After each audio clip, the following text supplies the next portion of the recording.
earliest we've ever been. So Wait. Yeah. I'm live. Okay, I'm live too. All right, I'm live. I'm live. We are live. There's an awkward live tonight, sold out. I don't think up we in this crashed. corner. There's an awkward little what's the word I'm looking for? Penis? Gap. Oh, sorry. There's an awkward gap where you can't say that yet. You haven't been streaming on YouTube for long enough. It's right? not. It's not a swear word. It's a regular word. Anatomy. It's anatomy. Like Grays. There's a big hole at the top of the screen, top right. That'll be gone, hopefully, and hopefully we don't crash. Do we place bets on Herbie crashing the stream? Okay. When it comes back. Yep. All I'm right. down. I'm down for Herbie crashing the stream. I think it will happen. Has anyone checked on Herbie? Maybe he's messaged us.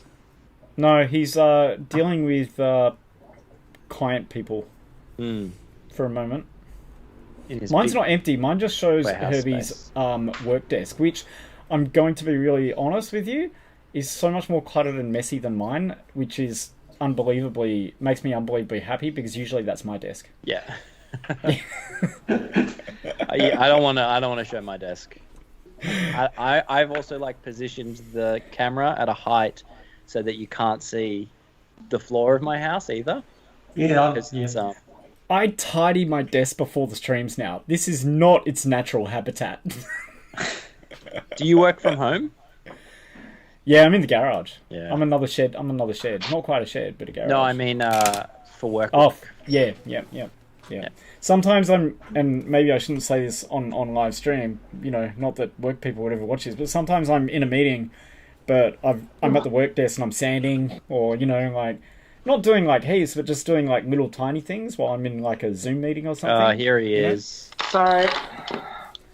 Hey! Sorry, it's just a largish cut, so it needs to get done with some stuff. That's alright, look pretty because you're live. What's that? You're Are we live, live? so yeah. We're live. Yeah. Oh, I'm live. We are live. Yeah. We haven't started our long intros yet. No, we haven't. Oh, that's good. This is pre-show banter, I guess. Oh. We were talking about concrete before. Yeah. Concrete. Andrew stopped us. Delightful. Yeah. Well, we're live now, so we can talk about the concrete. Tell us about the concrete. Oh, mate, let's start with AJ then. So we're starting the Let's long start the intro. long intro, yeah. Oh, Yeah. Right. One moment. Oh, it's been It's 2 weeks, time Andrew's for forgotten some- how to do it. Is it this button? No, this button. long. Long, long intro. Woo! That pause was anticlimactic. Starting with, for me, I've got a big echo on it, and it's very cinematic, and everyone watching it on the Twitch stream is going to have a great time. But everyone over on fucking YouTube, warring on YouTube, you don't even have music to listen to. You just got our dumb voices. So, Maybe I let's need start with fucking music, Mr. Concrete KO, AJ. As I like to call it, PooTube. YouTube. How are you, AJ? Tell us. Introduce Hello, yourself. I'm AJ KO.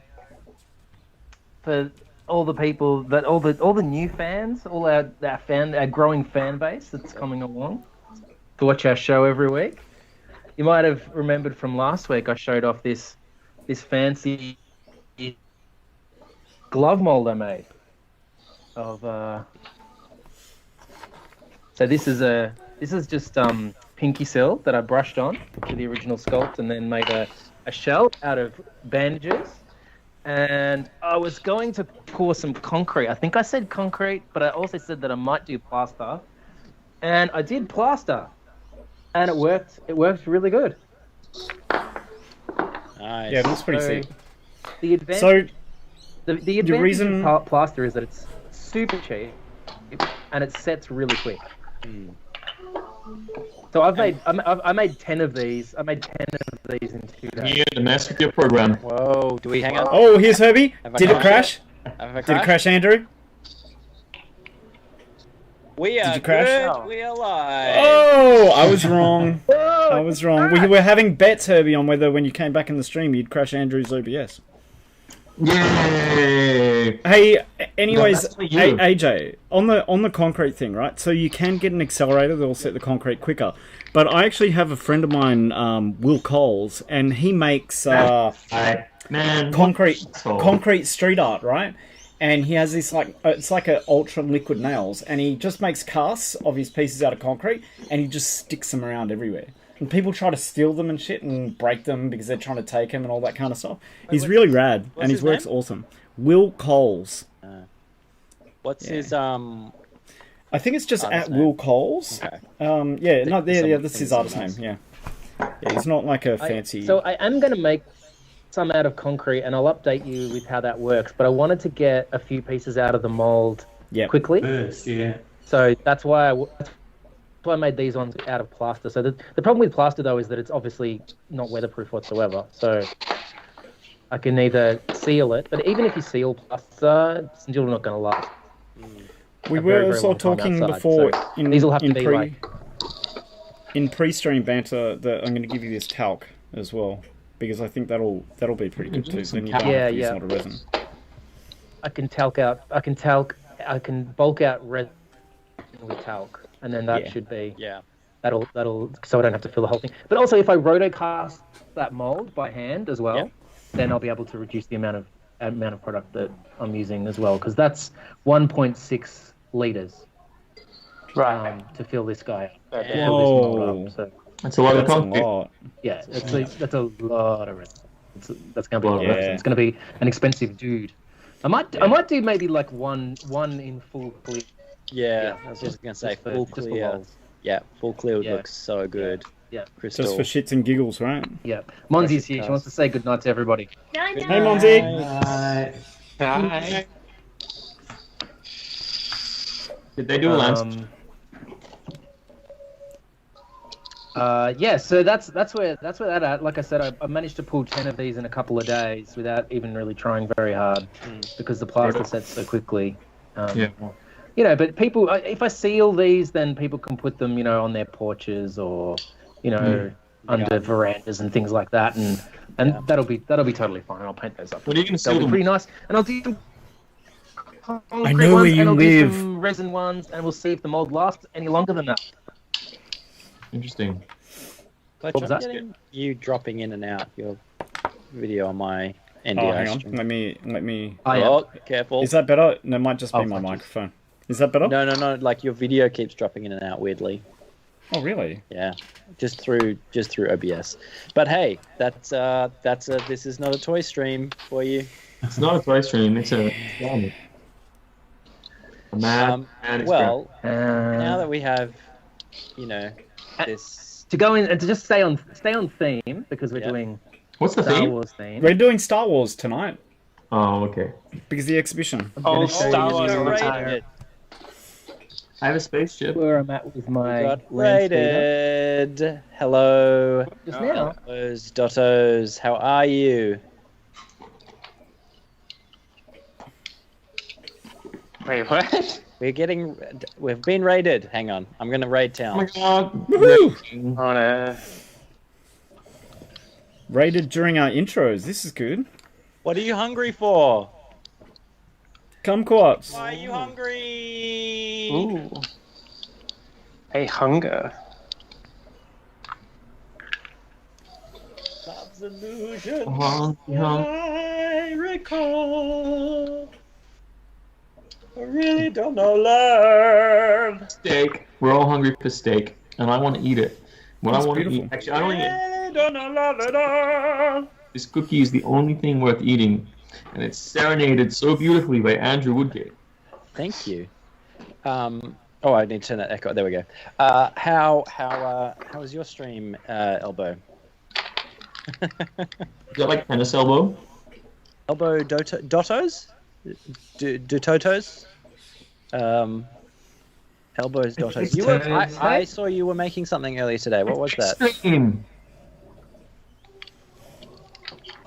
Oh, You were making something extreme? it's like Whoa. extreme. Oh, we've got a Mandalorian speeder. Oh wow, look at that. Oh, sweet. Have we even So started? you guys will have to. Yeah, we're doing the long if you intro. guys We're wanna still on see AJ. this, you'll have to come down to Lobo's and see it in person because it doesn't I can quite see do it that. justice. No. There's, I've seen it in There's construction. there's just a lot of little details on this thing that are going to be hard to see unless you come and see it in person. Well, I can see interest in it.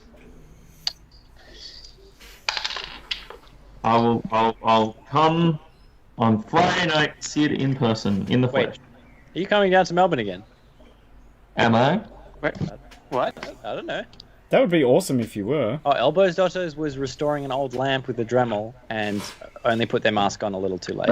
Huh. I did that when I was drunk on Saturday night. Put your mask on too late? I am Restore a lamp? Yeah.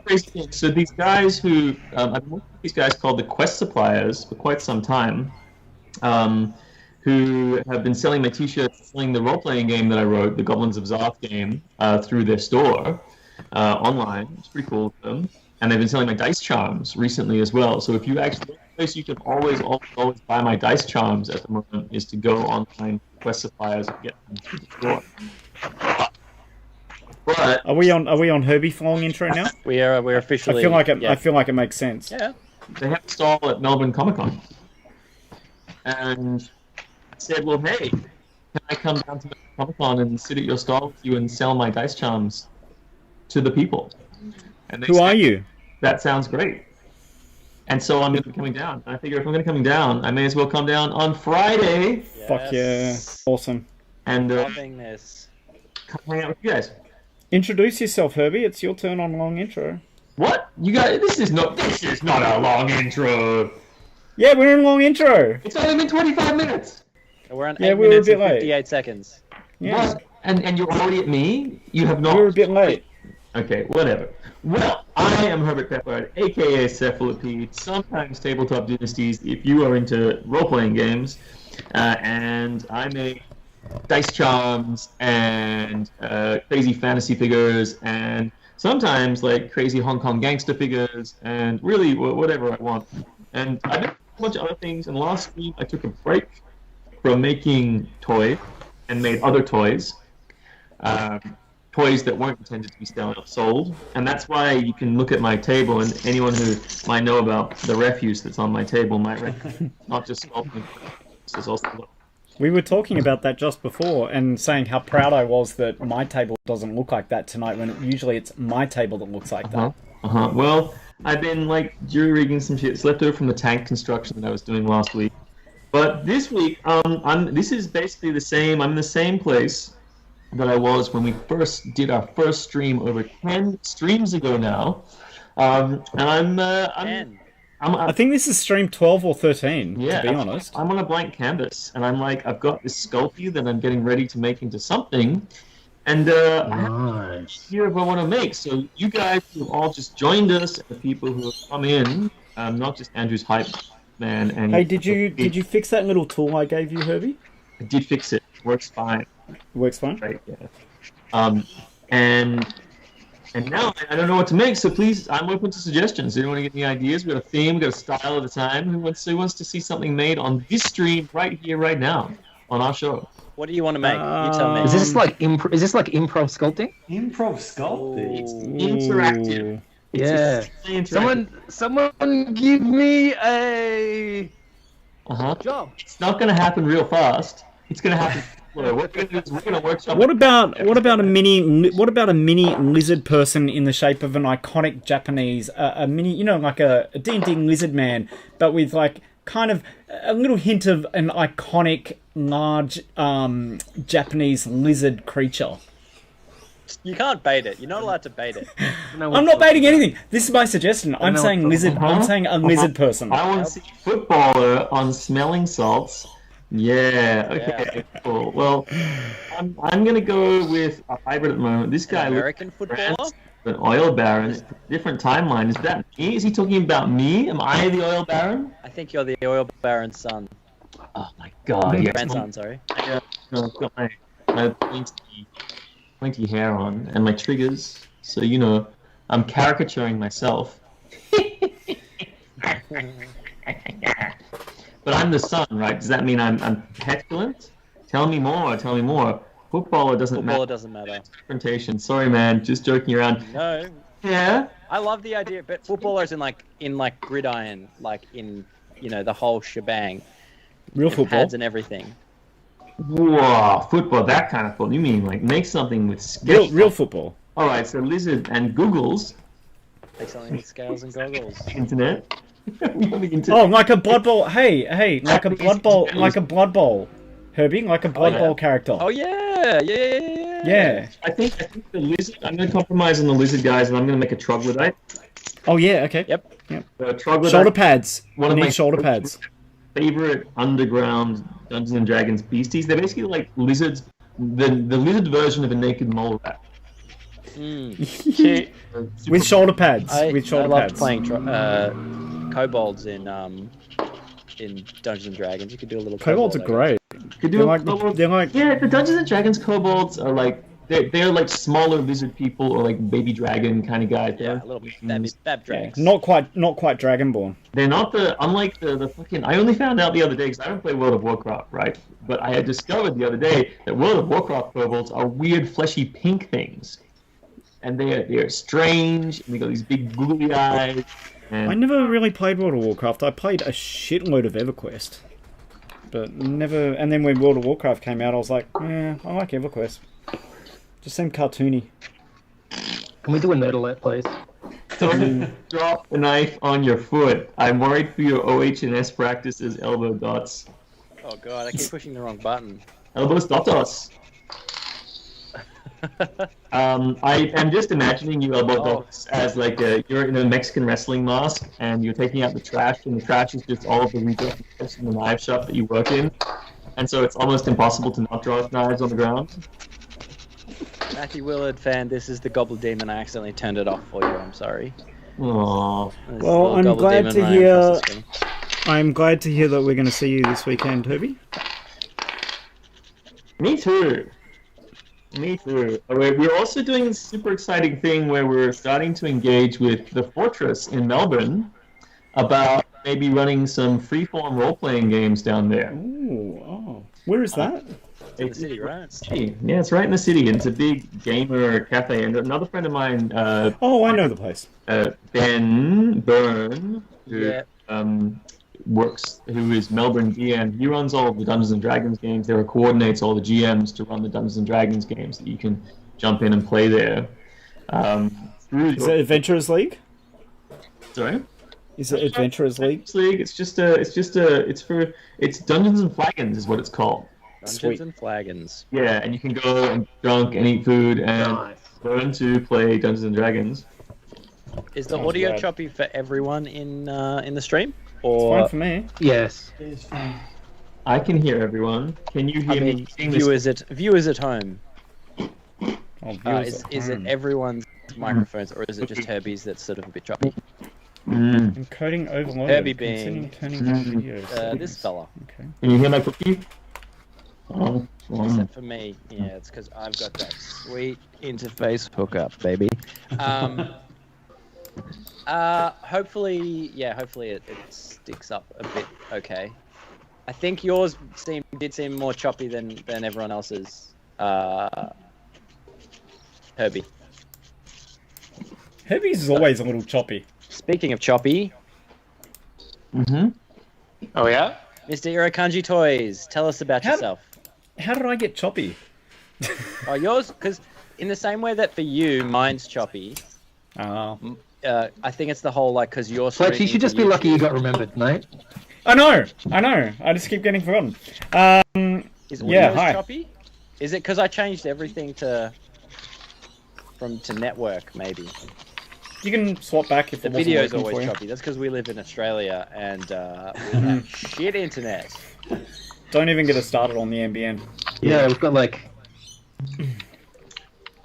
Yeah, hi. I'm Factor Irukagi Toys. I make toys. I like D&D. I like toys. And I make some YouTube videos when I'm drunk, and that's kind of fun. And I've been working on this for a little while now.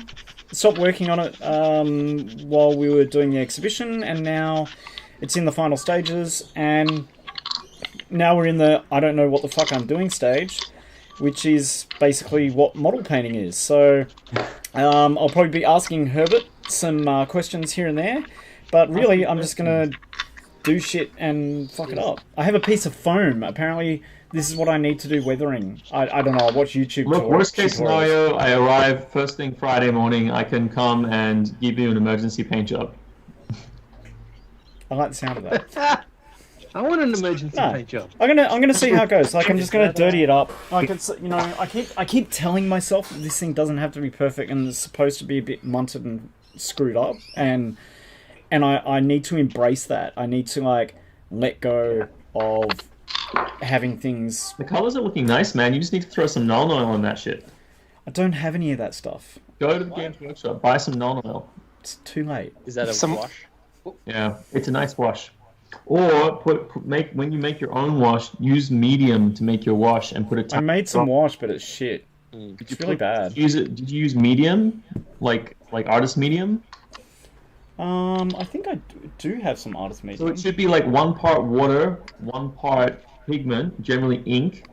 Like use artist ink, 1 part artist medium, 1 part water, and then you put 1 tiny drop of dishwashing liquid in.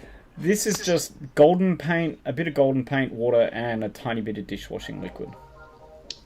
But it doesn't really pull. Like, leaves these little round spots. No body. You need the body. You need body. You need to have some body. Some medium in it. Probably use PVA. It'll make it shiny, but you could put PVA in it to thicken it up. Should I do a wash first and then do weathering and then do the dry brush? I'm gonna mute you guys for a second. Because depends how much time you have. I don't have a lot of time. Then you do the wash last always. I still need to paint the figures. Do the wash last? Yeah, absolutely. Because that's where the dry brushing. When you do the wash over the top of the dry brushing, and when you do the wash over the top of your weathering, it'll mellow plenty. No, thank you. The thing is that I really wanted to have like a dark red, and I don't have a dark red, but I might mix some black, some of this gunmetal into a red. So make a glaze,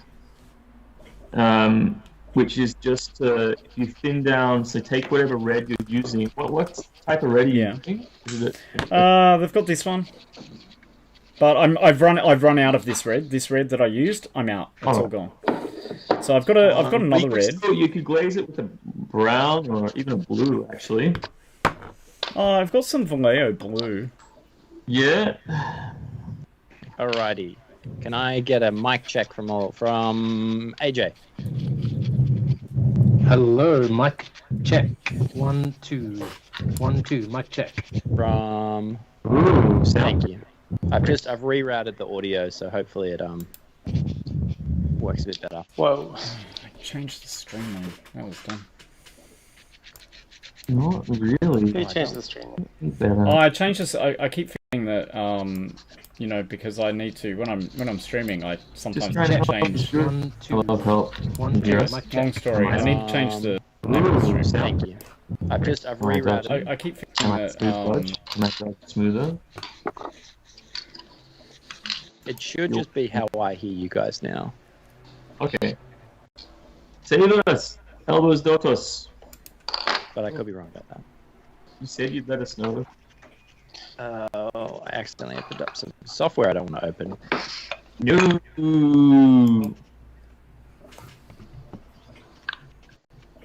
Some music software. Because I need to when I'm streaming. I Not sometimes not change. terrible. Yeah, it's still going to be not as like. Sorry, I need to They're change the- also they're using little like I've rerouted I keep feeling that. microphones in computers and things like that. And 2, it should just be how I. 2, it also is going over Skype, so there's that. Well, I feel like Fletch, you got enough intro there. Yeah. I'm gonna fix a couple of things anyways, and I'll come to you on this stuff. No dramas. I guess we move on to thank you. John, first time on the stream. John. Hello. Yes. First time on any stream. So Who's yes. sanding? Who is standing? That's a good question. Yeah, mute yourself, AJ. So yeah, I'm John. I go by John DC. I'm a Sydney-based illustrator. I like to make toys. I like toys. I've been making woodheads lately, which has been fun through lockdown. I don't know what else. I worked on my speeder. My speeder's somewhere between. Well, it's in Melbourne. It's on its way to Lobos.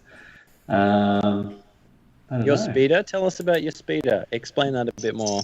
My speeder. So, What I'm is a sure everyone knows the Land Speeder project is on at Lobos and it starts Friday, right? Friday? Yes. So we all got sent a blank speeder in the mail and we had to go crazy with it, or not crazy. So yes, I customized mine to be a bit of a mashup between Star Wars and Batman 1966. So cool. I don't know. Oh Anyway, yeah, had a that's lot what of I'm. fun. That's what I'm doing. That's what I'm doing too. Thanks for explaining that for me. Yeah, Except I'm doing that alright. too.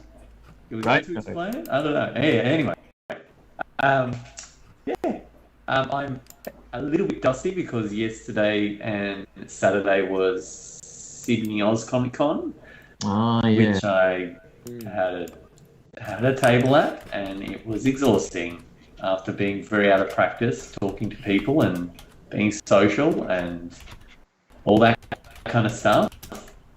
It was really exhausting. Sorry? How was the crowd? The crowd was good. So I don't know how to describe it, but my audience kind of wasn't there. And a lot of the people that kind of are like me were saying the same thing. It was a very younger crowd. They kind of, I don't know, merged a few kind of events in one. And I don't know. It was fun. It was really fun. It was good. It was good to be back. It had a buzz to it. It was good. Anyway, I don't know. Interesting. That's all good feedback for me because we're about to go into Melbourne Comic Con this weekend coming. Yep. And just getting a read of the vibe, I think that when you say not your crowd, what is your crowd? Like arts people, more like traditional comics people? Look, I normally pull an older crowd, like a bit of an older crowd, I guess. Either that or, a lot of my illustration stuff I suit towards a younger audience. So it's kind of like, the dad bringing their kid to the Comic-Con. That's my kind of market. And, anyway. Sorry, I just muted AJ, and he tried to mute himself at the same time, and then he just gave me the finger. We had a little thing going between us just then. Shenanigans. The toy shenanigans. Anyway, no, it was a really good event, and a similar thing happened. So there was a pop-up event in April, and it was just after first lockdown, and it's just everybody's not used to it. The store holders aren't used to it. The general public's not used to it. They don't know how to interact with people anymore. They're standing way back from your stall, kind of, do I touch things? Do I talk to you? And of course, this one was it was indoors, so the thing is that you got to wear a mask. So that adds an extra degree of difficulty as well. So retail in Sydney? Sorry? I didn't. Yeah, because indoor retail in Sydney, you have to wear a mask still. Yeah, I look, I'm pretty sure, to go into retail, do you still have to wear a mask? Anyway, the event, you had to wear a mask to go in. So, yeah, it took a while. The first day, I felt everyone was kind of loosening up. Second day, everyone was much, more relaxed. So anyway, it was fun, but I'm exhausted. Yeah, fair. Lots of people? Lots of people, lots of people, and that's exhausting too. All the kind of people. And it's weird being around so many people, after not being around so many people for a while, right? It really is, yeah. Anyway, but it was really fun, and it was really good to be back. Yeah, I don't know. Everything virtual, I don't know. It's so different. You don't have that interaction. You don't have that, immediacy of just, yeah. Anyway. I can't remember last time I saw you. When was that? Was it Sydney, or did you come down here for one of the shows? I came down there for... Yeah, you came down here for the B-side? Or Versus? Yes. For the... That's right. What was that gallery called? Versus Gallery. That was the, Versus that Gallery. show. Yeah. Yeah. Because Okay. you do kind of all the woodblock sort of stuff as well. So That's what I've been doing, lately, yeah. Yeah. So I've kind of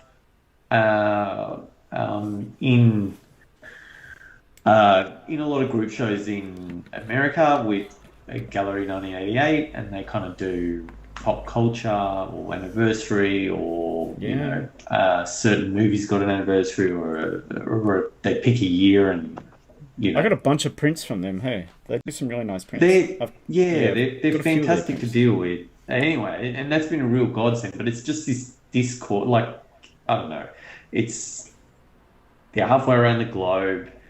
You kind of post your stuff, chuck it in the post, and it gets there. They let you know it's there, and then it's at the gallery. You don't get to go. You don't. It's tricky. There's no. You don't even get to find out who bought your thing. It's so different to selling it to someone yourself. Where you can have a little chat or whatever. So it's been really nice to have that through the lockdown. That really got me through. But it's so different to anything I've kind of done before. But it's been fun. I've had a few. Maybe you can go this year, man. Sorry? Maybe you can go this year. Hopefully. I really hope so. Yeah. I don't know. I don't want to jinx anything. Have you got any around you can show? I think there some in the back? Yes, there's some in the background. So the current Some blocks. So the current show is 20 years later, and that takes us to 2001, and it's like film based. So I think you mean 1991. Sorry.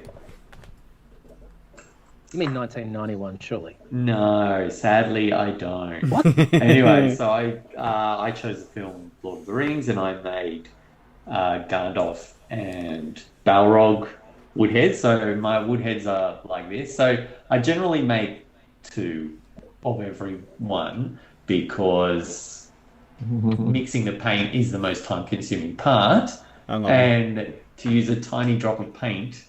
So anyway, I made 2 Gandalfs. I only made 1 Balrog because I made him quite big, and it was my first experiment in a. So yeah, but that's kind of what a woodhead looks like. So when you set them up, did one of them not pass? Yes. Sorry. Very good.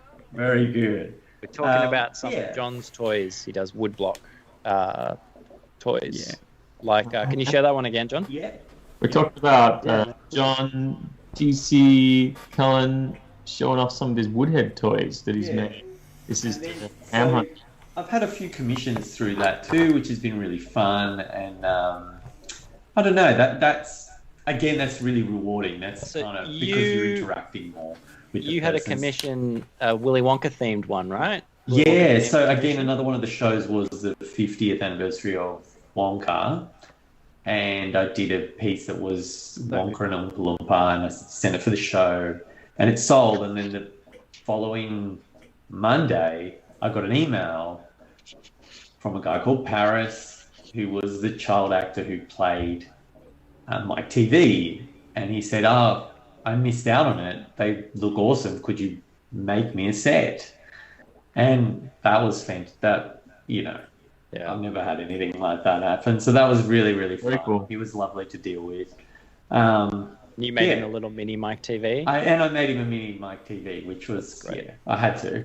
Anyway, and then I recently had another one, like a guy asked me to do, Batman the Animated Series, Batman, Joker, and Harley. And I did them. So, as I said, I always make 2 because of mixing up the paint. I kind of So cool. So yeah, kind of looked like that. Anyway, so that's. Hey, just on those, do you talk to 80 at all? Like, because you guys kind of like, I mean, it's wood, right? Is You know, that- 80s, you know, 80s yeah, work, I right? spoke to him heaps at Melbourne. Yeah. Yeah. Yeah. So I don't know. I like working with resin, but I also hate it at the same time. Like Yeah. I like it, but something about it. 100%. I'm with you. Yeah. I don't know if it's having. I don't know. Like they're getting the candy floss arms when you're sanding. Yeah. It just. I don't know.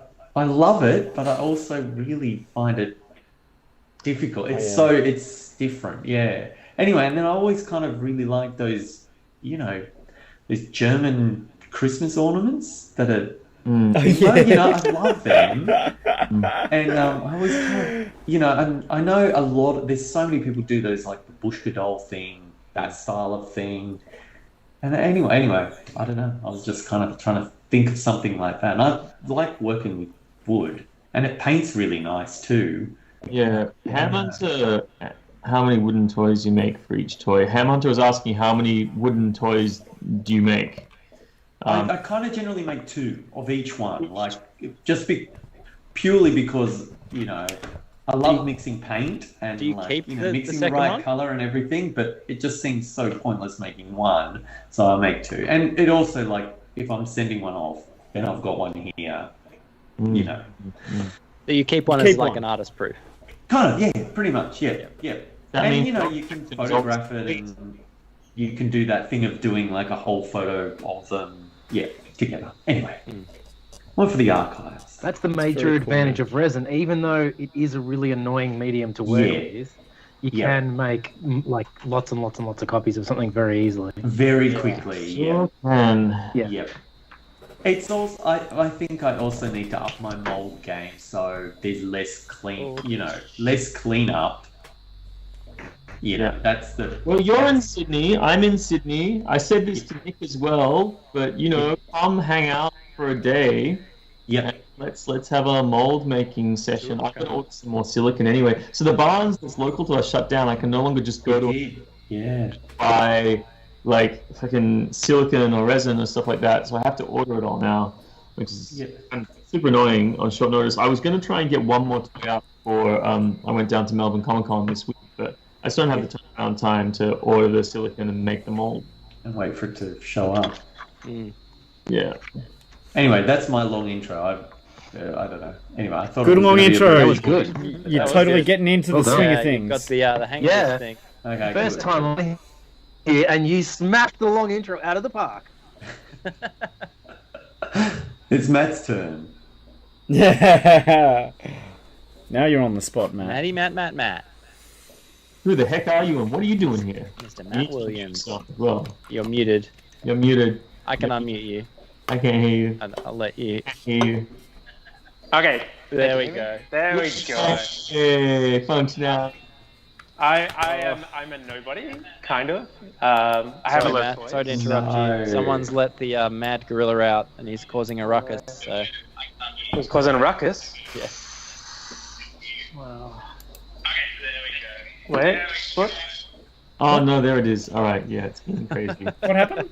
It's gone. It's gone. It's all right. It was on the Twitch. Somebody let a gorilla out. It's running around. Run around causing a kerfuffle. But there are many gorillas behind me. Show us. No, Ham Hunter, we love it. We love when the mad gorilla lovely. comes out. Oh, That's pretty cool. this gorilla. Oh, I don't know, nice. there's a lot of toys. We have a Yeah. winged gorilla. Is- So these are all soft vinyl. This is some of Matt's Safubi. Yes. So yes, I have a couple. How many but gorillas yes. are behind you right now? Perfect timing, Ham Hunter. Oh, I don't even know. I don't know. Oh, here's a little gorilla. I really like this one. This is Max Toyko. So, so Max Toyko is Mark Nagata. He's an artist. He used to actually do a lot of the Goosebumps covers. Oh, right. Yes. And it's called Max Toyko after his son. But yeah, I like toys in general, and I'm finally actually getting on board and doing something. So I'm working on my land speeder. And yeah, that's what I'm doing tonight. So for mine, I am basically turning into a lowrider, like the sort of classic, West Coast sort of style, but if that existed within the Star Wars universe. So I had a couple lowbots sitting around, and then I was just like lowbots, low bows, low rider, yeah. And then it kind of clicked, and I was like, I have to do it. So I've given myself, I only got this the other day, and I give myself like a week to just smash it out. And this is your first custom, right? Yeah. I used to do a lot of art. Like when I was a teenager, that was my favorite subject, and then I just stopped. So for the last 15 years, I haven't done anything really. But I worked in a lot of creative mediums. So I used to be a writer and work in film, stuff like that. But yeah, I always hesitate chopping up toys. Like I really don't want to do it. So I had this whole bag, which people see, it's like all these toys that I'm like, I want to cut it up.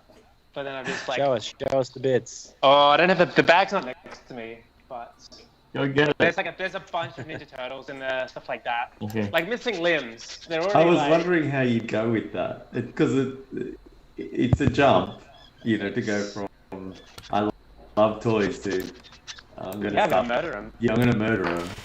Yeah. Well, I mean, I've started now. So a lot of what I've got, the parts and stuff that I've been using, it's stuff that I've found from Lobos. They have a tub that like quite a large chest of it's just assorted things that are in there. Things that they don't want to price up. They just dump in there. Sometimes you find really good stuff. I mean, that's where the Lobots came from. They were in the $3 tub. But yeah, so this is my windscreen. Nice. For my land speeder, which comes from, it's actually from a Comtech reader. Ah. I have the other bit, and I was really tempted because it's the same sort of dimensions. I was almost do I put it under? But it's too obviously a Comtech then. Is it? That looks pretty cool. It does look cool. I'm really tempted, but I'm also going for this real. So you can see I've chopped down. Nothing looks like what it was once you put a layer of paint over it. Yeah. Well, you can see here. I don't know if you can see here, but I've chopped the seats down and I've removed the rear engine and fins. So that's why I keep I'm wanting to put my mask on and go outside because I've got to really hack into this resin and to express to me how it's pretty harmful to breathe in. So I'm I don't want to do it inside, but I'm gonna get this onto the front. So it's gonna be a bit more of a scoop. And I've got these parts which come from McDonald's flubber, the toys for that. Again, there were two of them sitting around in the parts box that nobody wanted, neglected. So they're going to be the thrusters at the back. So, sweet. Yeah. So the main thing with mine, and it's kind of where I got started, is so I was well, do I do it with wheels and then just really make it as if it's brought into our universe, or do I make it as if they do it? And so I've gone with it's a thruster based. So so we've got a thruster. This was a hollow stand. So we've got right into just hacking things up. And this coincidentally exactly what I needed. This is off an Iron Man figure. So I've already got it, so it works. So Ken helped me. Because again, I was really, I don't really want to destroy that. Just got to do it, man. Yeah, Ham Hunter says, "What is a McDonald's flubber?" Oh, so toys that they did for the movie Flubber, the Robin Williams film. Oh my god, they did toys for that movie? Yeah, so it was this guy. That was such a bad movie. Yeah, arms that come out the top. It was a really crap toy. That's why there were two of them sitting in there. Nobody wanted it. But it's proven useful for not only this engine part, but because with mine you're going to see a lot of the bottom. So I'm going to do engine detailing underneath. And so these parts from it, so that's pretty perfect. So I've just, while sitting here, I've worked out the perfect way to fill out that componentry.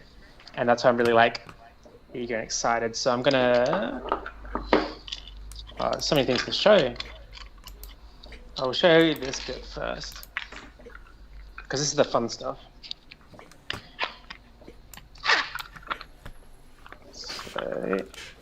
So once that's basically through,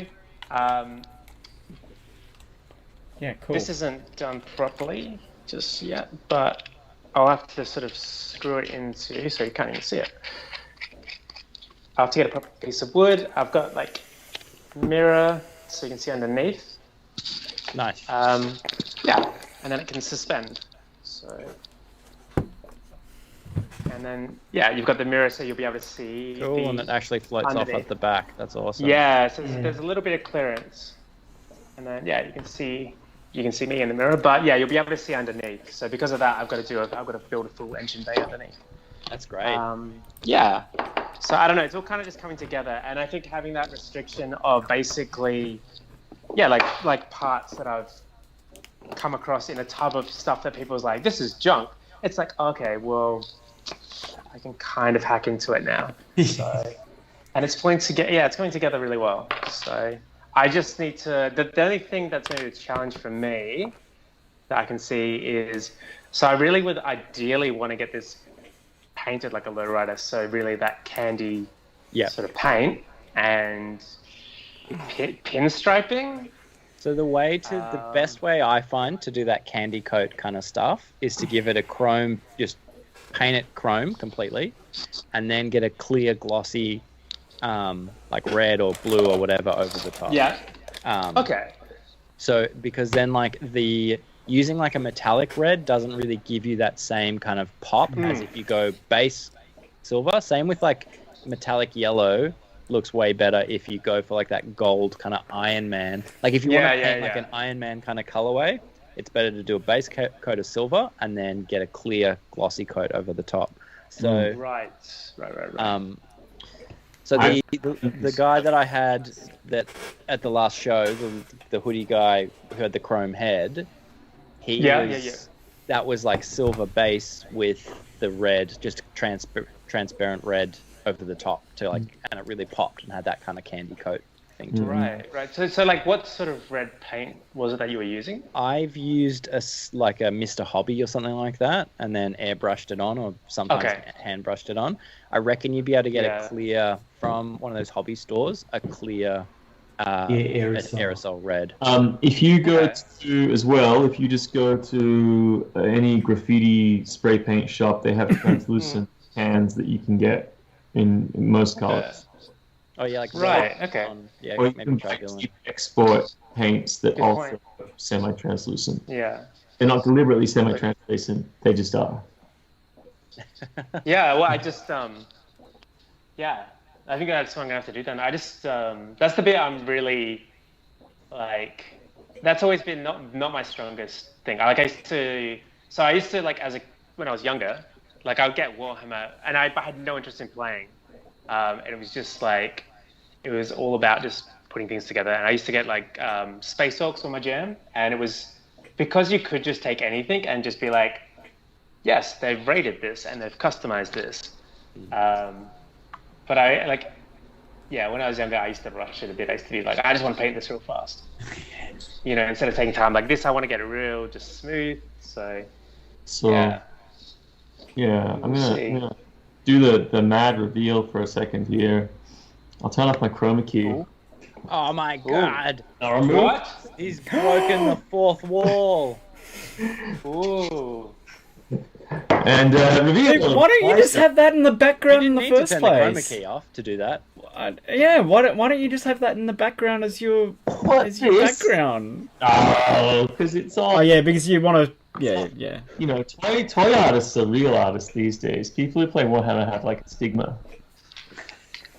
Still play stigma, but yes, as you can see, there is a lot. Oh right, okay, yes, and a lot of it. You go this way, there's still more of it. Wait, because yours is the space. Is yours the Space Orcs vehicle, the land speeder? What? No. No. There was. I saw there was one that someone is doing, and it looks really, really good. No. I've done like a really simple one. I've just put two. I've done a Cephalo speeder, so I've just put 3 of my own toys, 2 pilots, and then I put another toy of mine as a hood ornament on the front of it. Yes. I've done a paint job on it.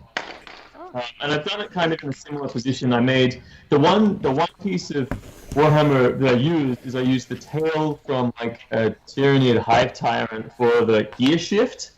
Yeah, For the gear shift. But that was it. Yeah, sick. No, Yeah. that's sick. All that, No, I like how they're all coming out really different. Different. That's the coolest thing about the project, I think. Yeah. Interpretation. I worry though, I think that people might enjoy it more if I was doing some kind of pop culture reference. Everyone else is doing it. Why am I not doing it? What's wrong with me? Why am I just putting my own toy in there? When I went to go pick up the land speeder from Lobo's, so Dennis, the owner, so yeah, like we're mates and stuff, and I was like telling him, this is what I'm going to do and all this sort of stuff, and like I'm a big, like I love, so my niche when it comes to like action figures is it is a niche. It's early 90s, like anti-pollution, super vibrant. Yeah. So like Toxic Crusaders, like that's my jam. And Captain Villains? Did you like the Captain Planet Villains? Yes, the villains, I actually... The glow in the dark one was my favorite. No surprises. See, there's the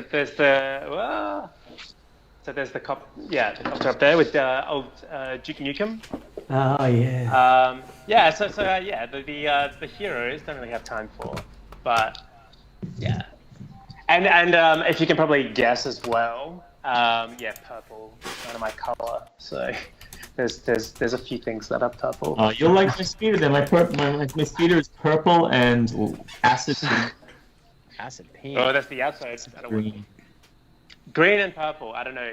It goes well. So this might be purple. It might be green. It might be something in between. So we will see. It's very might be purple. It might be green. Classic bad guy 80s. It might be something in between. Might be. I've got it's just the Mighty Max guy that I stole the sword from my little frog, and it happens to be bad guy, and it happens to be purple and green. Yeah, it's like the only so I was born '87, so just past Masters. Like Masters, your friends would have it from their older brother, or you'd find it at garage sales. But I don't really have sentimental attachment. So the one Motu classics that I picked up is Scareglow, and just I bought 2 because he's just glow in the dark and purple and amazing. Sold. Sell me everything. Did someone say glow in the dark? Ooh. If Andrew turns out the lights in his studio, then everything glows. Really? Oh wait, I have a black light actually. I could put a black light on. Then all this stuff glows. That's pretty cool. You ready? Yeah, I want to see. Oh, and they're the Skinner prints behind you, yeah? They are, yes. Oh, look at all them. Sick. So shiny. Let's get very sick. Yeah. Ooh. Wait. I'm gonna grab my. Hold on one sec. I'll grab mine. Give me one sec.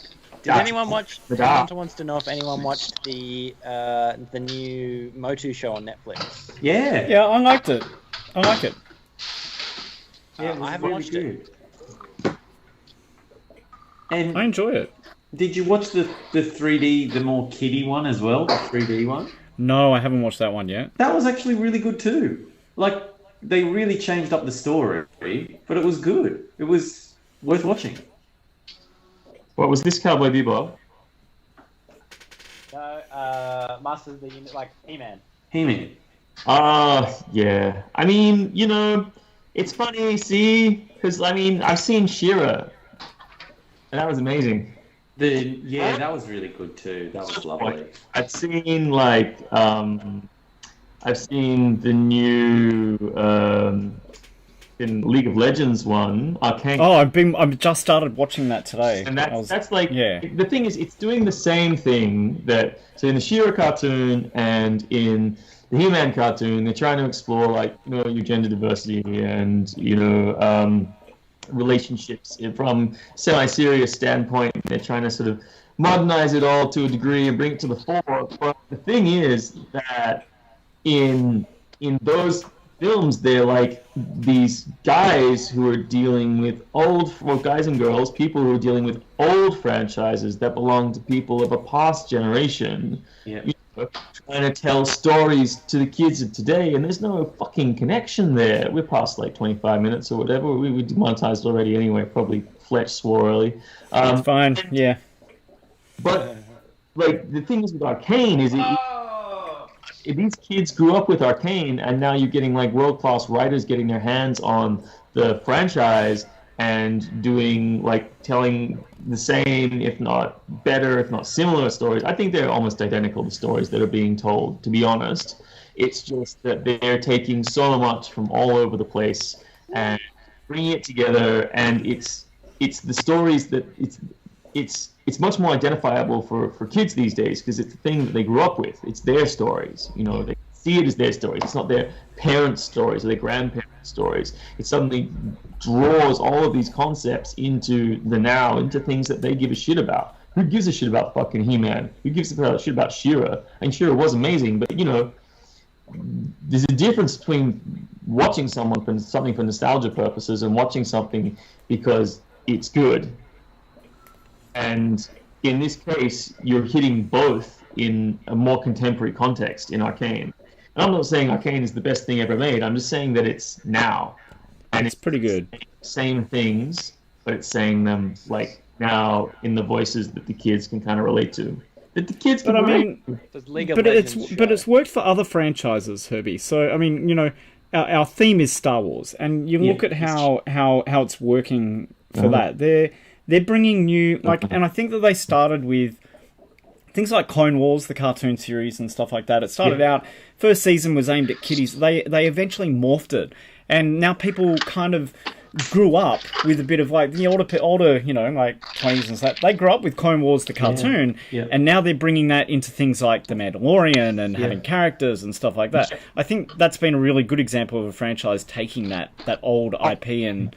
Well, imagine you're a young kid and you're trying to get into something, and then someone who is older, who is other because they are older, because gatekeeping other to kids is like, yeah, but there's this and there's this and there's this that you don't understand. It's called fucking gatekeeping, man. It's like, but that's what it's full of. That's what the world's full of. We're talking about a franchise that they can know everything about, that is fresh, that is new, that is being defined. The lore is being written as they live and breathe and as they grow through it. It's not steeped in, like, we say history. It's cool and it's old, but like kids who grew up in Europe don't want to go to Europe. They don't want to go and see another fucking church. They don't want to go to a museum. They want to get away from all that stuff. Ham Hunter is the generation. 16. Just a baby. Just a little baby Ham Hunter. Well, you know, are you just trying to score brownie points with us old kids? Kids, yeah. Kidding, man. Like, it's cool to be like the thing about animation, right? Is that, and toys, which in my opinion are a physical embodiment of animation. The cool thing about them is that animation really hasn't gotten much better. Like, in some senses it has, but so much more animation is timeless than like any live action. Like, it's much harder to make live action that's timeless. Like, you can watch awesome animation from all through the years and often stands the test of time. Yeah, that's true. Anime. There's something just about anime that allows it to. Yeah, it stands the test time. I can go back and watch Astro Boy for God's sakes, and I still find it, you know, really cool. I don't know. Yeah, I don't like watching dated stuff. Is awesome fun. Like, I still like watching fucking. I still watch cowboy films from the 1950s. And I didn't grow up in the 50s, tell you that much. What was that? Sorry, I was changing my headphones. It was just me flapping my jaw again. Batman the Animated Series is very good. Yeah, I guess it depends. Yeah, like because if something doesn't date itself, like I guess because Batman it specifically like created its own kind of era. That's probably like it's got that longevity of that, like, you know, Art Deco noir, but also like not too, you know, still doing its own kind of thing. Yeah, And just great voice acting. Retro deco vibe. Which, funnily enough, like Legends of Korra is a very similar thing. Legends of what, sorry? Legends of Korra, so the second Avatar series, is going into that similar sort of direct deco vibe. It's a cool anime which you ever get the chance to check out. It's made in the 90s, Giant Robo, like the 9-part series, the OVAs. Fucking phenomenal. Like, You're a bit choppy. Or wanted to be every character in that, you know. But they did this beautiful, like, retro deco, art deco inspired kind of thing. Metropolis, like the Tezuka's Metropolis, again, very retro deco inspired. I love that movie, man. The black and white one. Yeah. But I also think that there's this bizarre period of, like, the Ghostbusters is also pretty timeless. There's this strange period, right, where it's like modern technologies exist, but before mobile phones exist. And Hang on. Sorry, Herbie, you're cutting out a lot. Yeah, you cut out. okay, I was just talking about, I think there's a strange breathing space between time killing genres, like in films, the strange breathing space between most modern technologies have existed, have been created, but before mobile phones have been created. So, for example, in Tezuka's Metropolis, they have access to like TV screens, they have regular telephones or communication devices, they have computers here and there, but they don't have mobile phones. All of the communication that's wireless happens through radio communication, and so it creates this elite level of communication, whereas only specialized groups or teams, stuff like that, have access to this special technology. It's communicating outside of the normal, which kind of makes it strange and makes it interesting. I don't know, it's different. It definitely simplifies a storytelling process. Yeah, for sure. Yeah, you can't just Google something. Yeah. Excuse me. That's true. It's interesting.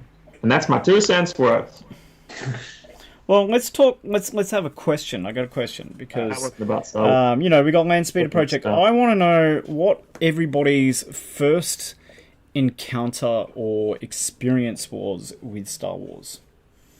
Start with. What was it?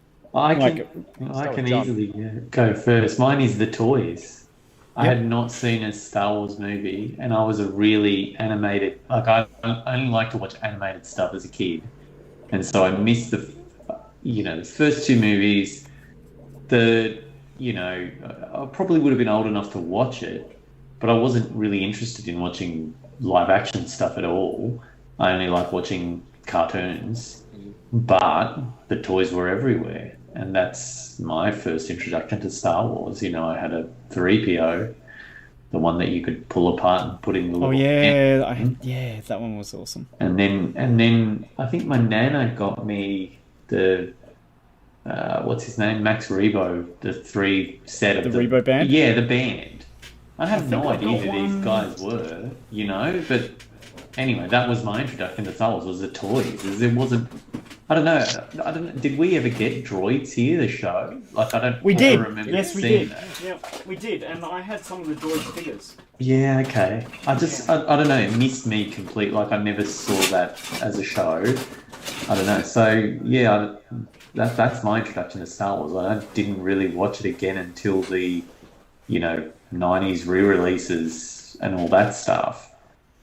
So that's it's the toys. It was such a, I don't know, well-marketed thing. It's crazy.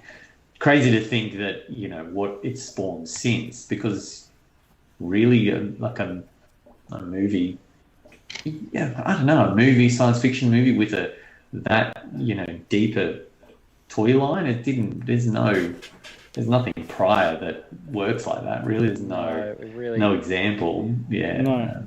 I mean, Mego tried, but they just didn't succeed with all Well, the it's- stuff. yeah. And there was like, Star Trek and all that kind of thing. Yeah. But, It's anyway, it was just the amount of different, like, how many are in the original series? Like, is there 90 figures or something like that, or more? I don't think. the first one, there was so many, man. In the first run. No, in the the Kenner first range, run there was only a few, but then like across that and But like for the first, so the first movie came out. How many first toys came movie, out? it was like 12 or something. Yeah, Like, but not what's many. like, the whole Kenner range of the first 3 movies? How many figures did they make? Like, they made. Too many. Oh, the first 3 movies, Yeah. probably about 100. Yeah, because something they like that, did isn't they it? did the releases, and then they did like a second thing. I remember then they did ones they had coins with them. Yeah, and, like then- Power of the and things Force like that or was whatever where it things is. like and The Animan Force they, was the 90s. yeah, that was the I think 90s. the last range is Matt. called that too. Where they had the Ghost of Obi-Wan. That Yeah, the last yeah. lot. Yeah. Anyway, it's Useless just toys. there was nothing like that with that amount of different characters and. Well, then even- everybody got on board. Yeah, even that scale that then let you have things like play sets and vehicles and stuff like that. There wasn't anything like that. Yeah. Oh, I just realised we're technically still doing the long intro. So just to technically wrap it up. Well, I mean, it is My a name's long- Andrew. We're done. Oh. Continue. Oh, we forgot Andrew. That's fine. No. I've turned off the long intro banner. How long did we get to? We got to an hour. Oh, Okay, is that our longest long intro? No, because it kind of finished before then. Yeah. Fair. Who made Owen Lars toy? Who's Owen Lars? You know a lot about all this 80s and 90s stuff for a 16-year-old. You're all Anyway, everyone else's intro That's to Star amazing. Wars. Okay, who's next? Matt. Matt? Star Wars. Star Wars. Yeah. What's I your experience with reckon- Star Wars? first or- experience. Yeah. Yeah, I mean, first was mid '90s. I reckon it was with I did see when they did the in '97 when they re-released them in the cinema. I remember I went to those, but I'd seen it before. So the one that's the best version. It's kind of like the version where they fixed everything before they started changing everything. Yeah. So that would have been the first time I watched it. And then, the figures. And I think, the year they brought back, Power of the Force. I think that was, my Christmas present that year was, the Millennium Falcon. Awesome. It was all in on that. So, and then I did get into a period, and there was a point where it was, that was when I then became aware of, collectible stores. Because you were looking for stores, and you're like, oh my god, they've got this figure that I've got this figure that I've been looking for, and then it's there, and it's $50, and then in a bad way, it kind of changes your perspective because then you're like, oh well, I think it was around then. It's oh well, maybe I shouldn't open some figures, and and I think a lot of people did it, and it's kind of that thing of the money that you put into that figure, if you just put it in the bank, you would have made more money. Oh yeah, I've got an dumb, Animan it's so sitting dumb. around here somewhere, and apparently he's worth a lot of money, but I can't find him. He's got a here, what? but shit like that. Like but I would the- never the- sell them. Yeah, well, I would never think sell you've them. always Though. got to be, whatever it is. I've got these I've really collected- expensive Han Solo's prototypes Oh, here. wow. Oh, Definitely legitimate, real. Yeah, man. Oh shit, yeah. From I got a Kenner. Stormtrooper as well. Yeah. Are they the ones that fire a rocket from his back or something? Yeah, this is the one that's that rocket fires the firing rocket Han from his- Solo. Fires the Rocket firing from his Ewok. head. Great. no, it's an Ewok firing a rocket. An Ewok riding a rocket. No, Ewok firing rocket. A rocket of sticks. I mean, that would be as effective as any other Ewok defense, really. True. A fence would be I mean, would be better. I did love the Ewoks as a kid. I'm not gonna lie. Yeah, me too. Yeah, they get a lot of hate. I just they were kind of my favorite part of Return of the Jedi. Well, Return of the Jedi was my favorite when I was a kid. It's the most kid-friendly, right? Yeah, and there are some really like dope action scenes. I mean, yeah, it's like it's good. It's just it's kind of Oh, this kissing. everybody hates Ewoks. Is this incredible stormtrooper? Oh wow. So then, Andrew, you said, what about you then? Well, it was this toy I hold here in my hand that first introduced me to the greatness that is Star Wars. The greatness. It's like bratwurst, but it's Star Wars. It was Star Wars. It was filled. It was like a sausage of pop culture pushed into me, personified into this little fellow. This is the best thing in the world that could ever exist. Can you imagine anything better than Star Bratwurst? Star Wars. Star Wars. Star Wars. Just as a segue, Q-Boy said that the new Ghostbusters is a great example of a legacy sequel. Good? He said the Is it balance is good? great. I haven't Is that seen what it it. means? Is that what that means? I think so. I've just asked him if it's any Yeah, good. I think like that. I think that Beast Wars is like one of the best examples of a legacy sequel. Still haven't watched it. Need to. Yeah, it takes. As a Transformers have we fan, I don't know why. I'm just hassling you. I mean, have we Space touched on balls. the? Spaceballs. Andrew, what was your first experience with Beast Star Wars is Wars? an awesome legacy sequel. Yeah. Return of the Jedi? It's hard because like I'm not sure if I quite remember. I was all over Star Wars before they did the re-releases. Because I remember going to the cinemas and being like so hyped to see it on the big screen. And you got the little passport with the stamp. Yes. I got that, and I got all of the stamps, and I was just like, "Fuck Yes. yeah, this is the best! I can't wait to see Star Wars in the big screen." I probably just it was probably just my mum or my dad put it on. Was like, "Oh yeah, this is a movie," it was probably toys. I remember having like a bendy Chewbacca toy and a bendy Princess Leia toy. 'Cause Right, those were like the easy to get toys in No, Australia. they for a were long time. before. No, they were before. So before they redid Power of the Force. Yeah. Yeah. Like in the interim between like Power of the Force droids, like that era, and then the whole like flood of toys in the mid '90s. That was the only Star Wars figure. Yeah, like it was the Benders. That was it. Oh yeah, because they didn't release any for quite a long time. Yeah, like the longest hiatus in Star Wars merchandising. Yeah. Yeah. And That then was stupid of them, wasn't it? And then looking at Northland Kmart, looking at Power of the Force toys on the shelf, the 90s. Apparently, so Ham Hunter says that Ghostbusters kept focusing on fan service a bit too heavily instead of story. But the fan service was good. I feel the He-Man animated series was the same. The new He-Man one. Yeah, Too much fan so service, yeah, that's that what you yeah. The kitty, the 3D kitty one was way less about fan service because it just threw the rule book at the wall and went, let's reinvent it. And it was kind of nice. This is the He-Man. There's an animated one. Look, I'm not going to lie, it's aimed at kids. But it was really refreshing because you could watch it with fresh eyes going, this isn't fan service at all. It's just something new. To the point that it made you question whether they've just whacked a He-Man name on something else that was written, a script that was written or a new idea for a kids animated show. And they just went, you know what, this could tie in with He-Man. It's that different but it was refreshing. It was nice to see something completely Something different.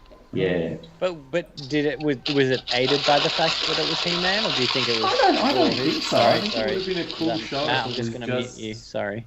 Oh, sorry. Yeah, I think it would have been a cool show no matter, what it was. I don't know. Oh no! Oh, I just accidentally kicked Matt. Oh. I went to mute him and then accidentally and then I removed that call. Brutal. Oh, Sorry. brutal. My dear friend. That's We pretty funny. lost him. Can he come back? How does this work? Once he Yeah, dies, I can he just come need to back? call him back. There he is. So he's back. Conversation. Phew. He's back. Sorry, Matt. I'm sorry. I accidentally removed you from the call. What a fucking asshole. Sorry, what was I He saying? was talking so much shit about you after he booted you, man. Yeah, I know. I Yeah. just went this. It's like, oh my Classic god, just guy. need to get rid of that guy. Classic Andrew. Fuck, Classic oh, Andrew. So John, sorry, I got a bit distracted because I accidentally got rid of Yes. Matt.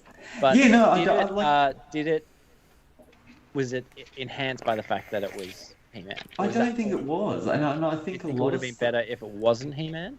Yeah, I just think it's. I saw a documentary ages ago, and it was put together by Disney animators, the 2D animators who were working on the last the last dregs of 2D animated Disney stuff. Yeah. And they were doing Little Mermaid 2 and all those kind of ones. And they had apparently Disney had a formula of how much money you have to spend to elevate a character through marketing and whatever to the level of a new, Pocahontas or Lion King or whatever, to that level. How much money you got to spend to market a film to get a return? And they were like, it's not worth it. Let's just make a sequel. And I think a lot of stuff, especially, pop culture animated stuff, suffers from that. It's like just a new whatever. And it's a real shame. Like, I think it is really hard to find new stuff, like new anything. It's a real shame, especially as a creative too, because you might have an idea and you're like, that'd be great to see that, be animated or whatever, and the pipeline's just clogged with redos, rehashes, remakes. I don't know. I feel like that's this. Yeah. Released animations that some people are doing, because there have been some of them recently. What was that? Found sets on the internet. Sorry, I missed the first bit. Independently released animations. Yes, yeah. Come to fruition on YouTube that have been quite good. I can't think of any off the top of my head. The names, I'm bad with names, but I know that there are some. There's that weird one that was set kind of in hell, with those demons with multiple arms. And they were all gender bent and stuff. Can't remember. But I thought it was independent, but it might not have been. But even if it's like not independent in a small studio, that's still pretty big. Yeah. But even like this idea of something new growing to the level of something like a Star Wars, for a new generation, something completely different, like as different as Star Wars was. I've kind of almost given up hope of that, being that excited about something. That's why there is some new stuff around that's making, I don't know, not on Star Wars level below, but I don't know. I'm trying to think. You know what I mean? Like, yeah, I know what you mean. That level of excitement, that level of newness, there's nothing like this, I don't know. What did you think of the Avatar animated series? Of which one? The Avatar the animated series. Avatar: The Last Airbender. Oh yeah. So the original, like It was. I guess it's I guess that's completely new. I guess you're right. That's a new. It's not concept. New. Well, when it came out, I'm going to do some research for you, and find some things that excite me about I that. started watching. So Liam suggested the other day. He mentioned an anime called Ranking of Kings. Yeah. And it's come out this year, and it's like fantasy, like European fantasy kind of thing. Yeah. It's really. I've only watched 2 or 3 episodes, and I'm just like, this is amazing. This show's so good. That's not like, that's not going to make it to that level of like, show, but it's something new that like I haven't seen. I think it was kind of based on a manga, however you want to say it. I just, as something like new that isn't based on anything I was aware of, like as an IP. It just really stood out, was really interesting and done really well, but still like has a kind of flavor to it that's kind of fun and enjoyable. Kind of reminds me a little bit of like The Eyes of the Dragon by Stephen King, kind of, but not quite. Attack on Titan. When did Attack on Titan come out? Titan. That's big. That's big. Attack on Titan came up through the Shonen system though. So it like the Shonen system or the Young Boys comics they've been like churning out. They've got a whole system for churning out new properties and new merchandise, and new creators. And they've had some hits that are sort of like, really, they produced some great stuff. They produced the best-selling anime of all times.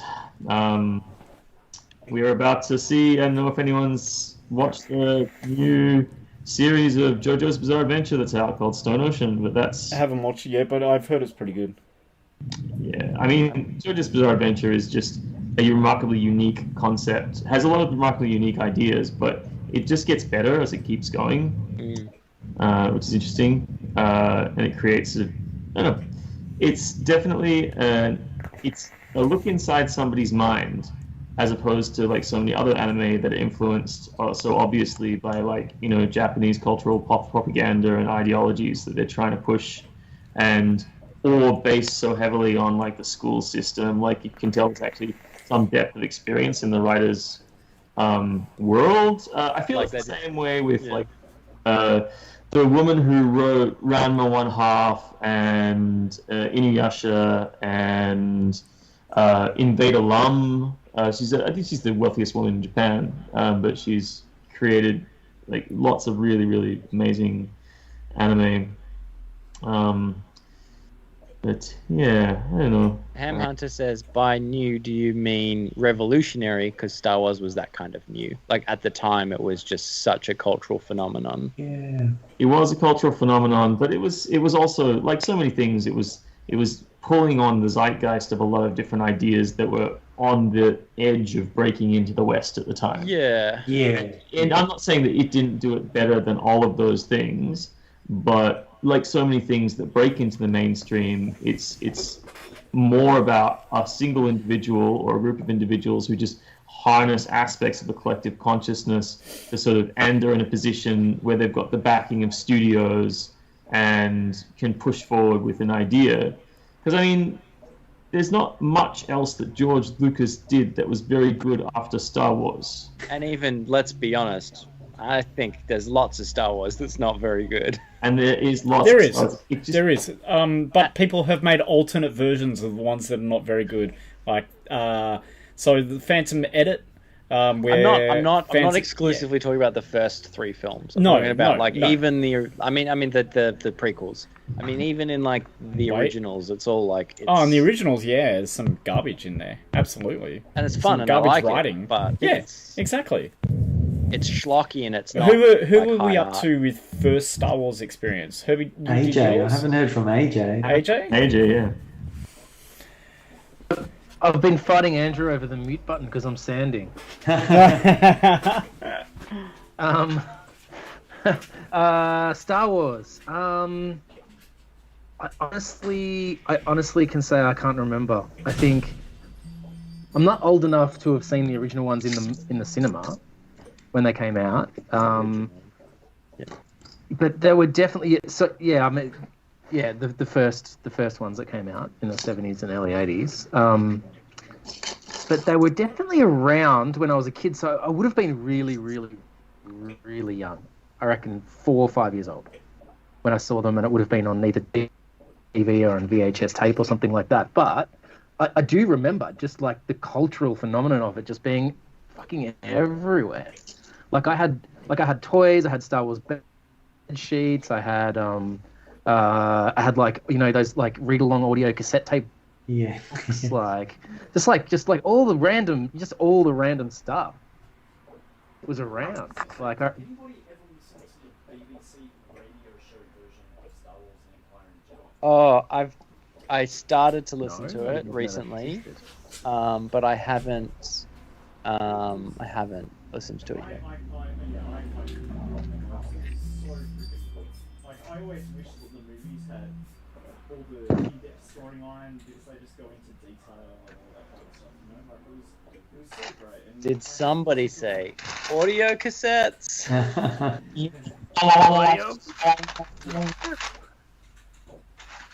Sorry to interrupt. But I think, Okay, so like you were going kind of back on to the that, what we were cusp. talking about. Going back to what you guys were talking about before about, I think there's plenty of new interesting stuff coming out, but I think the time for like huge mass cultural phenomenons like that is gone. Like I think the like the pipeline for like distribution of like cultural material is so diverse now, like so much more diverse than it was when we were growing up, when there was essentially like TV, magazines, record stores. You know, that was pretty much it. And now it's like the internet. So like every kid can have their own tiny little niche aesthetic. You know, I just don't see it happening again in that same way, where you know you've got like basically 3 media companies that control all of pop culture. You know. Yeah. I just don't know if that's something to be sad about. You know, that something little. Maybe if you're like an old man. Well, yeah, I think I'm getting there. I don't know. I'm sounding like it more and more every day. But just this idea that, you know, someone can have an idea, someone can go. You're all such old. We're huge with an idea, like a new idea. I just feel like all the retro stuff jams up the pipeline, and it's just yeah. That's a different issue again. Yeah. So I had a friend. But do you think like that? Speaking of going up the pipeline, I had a friend. A little anecdote. Side quest. What's it called? Herbert's side quest. You said make a sting. Fucking print it. I'll make it. Mine was living with. He's an illustrator, and he was living with a Japanese visitor who was also an illustrator. And he had this huge collection of art books from all his favorite anime and manga and stuff like that, and movies and lots of Ghibli stuff. And he went out, and then one day he came home, and all of his books were gone.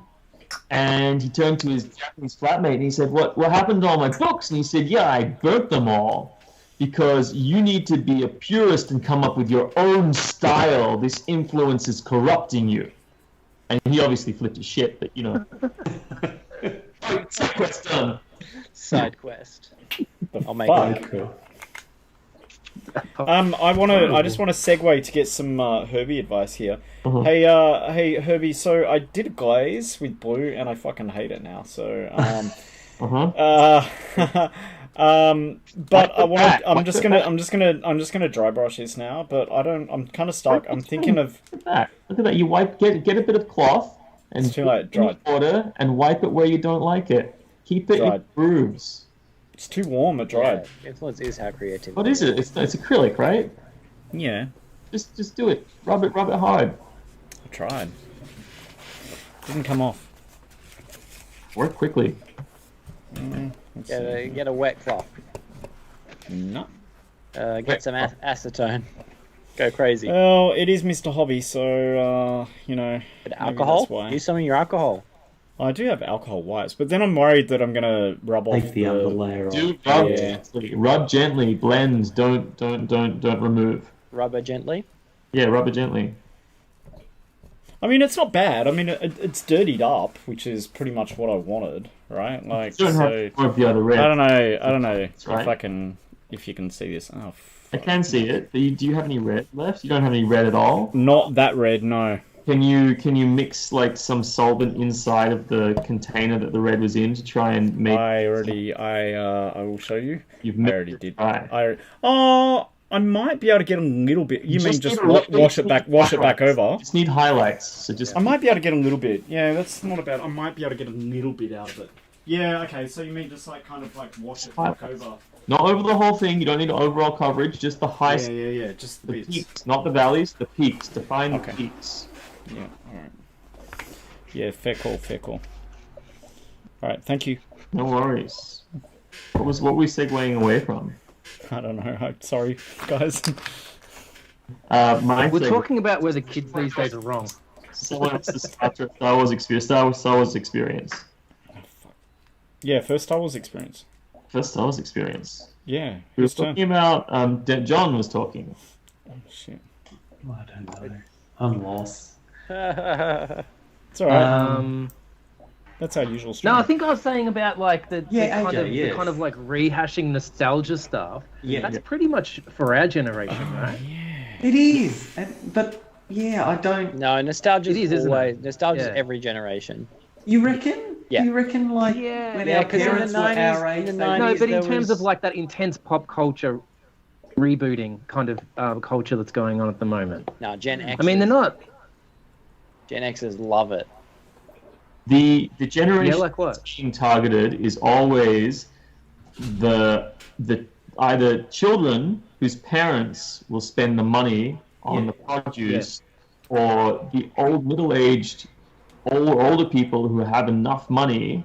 So the cult of nostalgia is all targeted at people who have the money to buy the collectibles, to buy those limited edition toys, to buy those re-releases, to buy the new DVD remastered versions.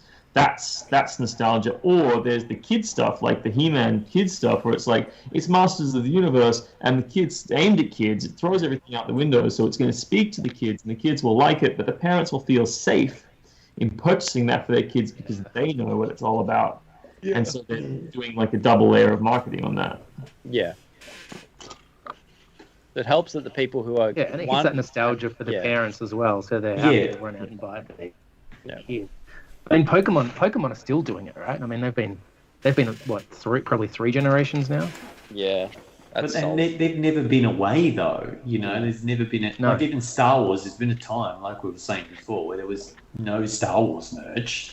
Yeah. You know, you couldn't. I don't know. Yes. So something like when was the no Star Wars merch period? I reckon early '90s. There was nothing. Yeah, I remember because I was always like, oh, I wish there was a new Star Wars movie. When Phantom Menace came out, I was so freaking excited. Yeah. There was. I mean, but for me, like, for all the muscle. Do you remember like the muscle Star Wars figures? When did they re-release? Huge muscled guys. Sorry. They did a whole range when of did muscle. they re-release the Star Wars? Star Wars middle three? They did, and it was the original. That was like the mid-90s, right? Yeah, it was the mid-90s. It was the lead up. It was basically, I think they did it when the Phantom Menace was like, when they started production on the Phantom Menace. Like, okay, what we can do is we can re-release these movies. Parents who saw this movie when they kids have kids now. Yeah, they'll bring their kids along. They'll take their kids along, and then we'll pull out this new movie. So it's culturally relevant again, and like everyone's knows what it is. It's not like, oh, what's Star Wars? Like, no, it was like a huge marketing push, totally. So that's that's like nearly it's over 10 years, isn't it, without any Star Wars merch? Really? Yeah. It's a long time. Unthinkable. Okay, well, look, so I'll segue into mine, because mine here is, I can remember seeing, and maybe I'm an older fuck, but I can remember seeing the movies at the movies. First Star Wars movie, I didn't see at the movies, but I do remember, like, maybe I was 4 or 5 years old, and it was maybe 2 or 3 years after it was released, and I saw it at the drive-in cinemas. Oh, awesome! And I was about 5 or 6 years old, and it's the first movie that I can actually remember watching. Empire Strikes Back. I can't quite remember when I saw Empire Strikes Back, but I absolutely and utterly, like, the most clearest memory of Star Wars and seeing a Star Wars movie is Return of the Jedi. And I remember that I went, and I think I was in year 3 or 4, and we went on a class excursion to go and watch Return of the Jedi. Oh, you lucky. Yeah, and what the fuck? Yeah, and so we went on a class excursion to go and see Return of the Jedi, and this is a story that I haven't never told before, but I cried in Return of the Jedi. In the movies, in front of my classmates. Now, can anybody, if you guys can guess where I cried in Return of the Jedi, I will give you a toy. Or should this be one for people in the chat as well? Yeah, definitely. That's for the chat. Where did I cry? Anybody in the chat? Where did I cry in Return of the Jedi? I've got. When I know. 8 or 9 years old. 8 or 9 years old. When did I cry? Let's see if we can get some chat to guess, and then we'll see if Andrew can get it. And so, leading on to what you were talking about before, John, like, there was a desert of Star Wars, and I love, like, my first toys, some of my first toys, they were Star Wars figures. I still own some of the first toys that I bought when I was that age.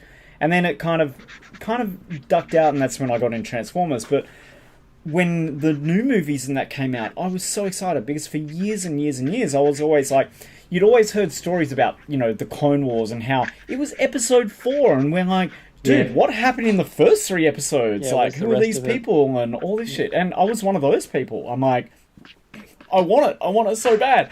And then fucking midichlorians happened. And I walked out of the movie cinema with my best friend, and I'm like, the fuck is a midichlorian? Well, we, And it only did, but we it took went me a out long. and But went straight it back actually in to try but and make took it me- make sense, but it didn't make it any better. It made it worse. But it took me until now, and I've gone full circle, right? I can appreciate those movies for what they were, because it's fucking Star Wars. Yeah. Like, everybody that, like, got pissed off at fucking Luke Skywalker drinking blue milk out of the tits of a that weird was creature. great.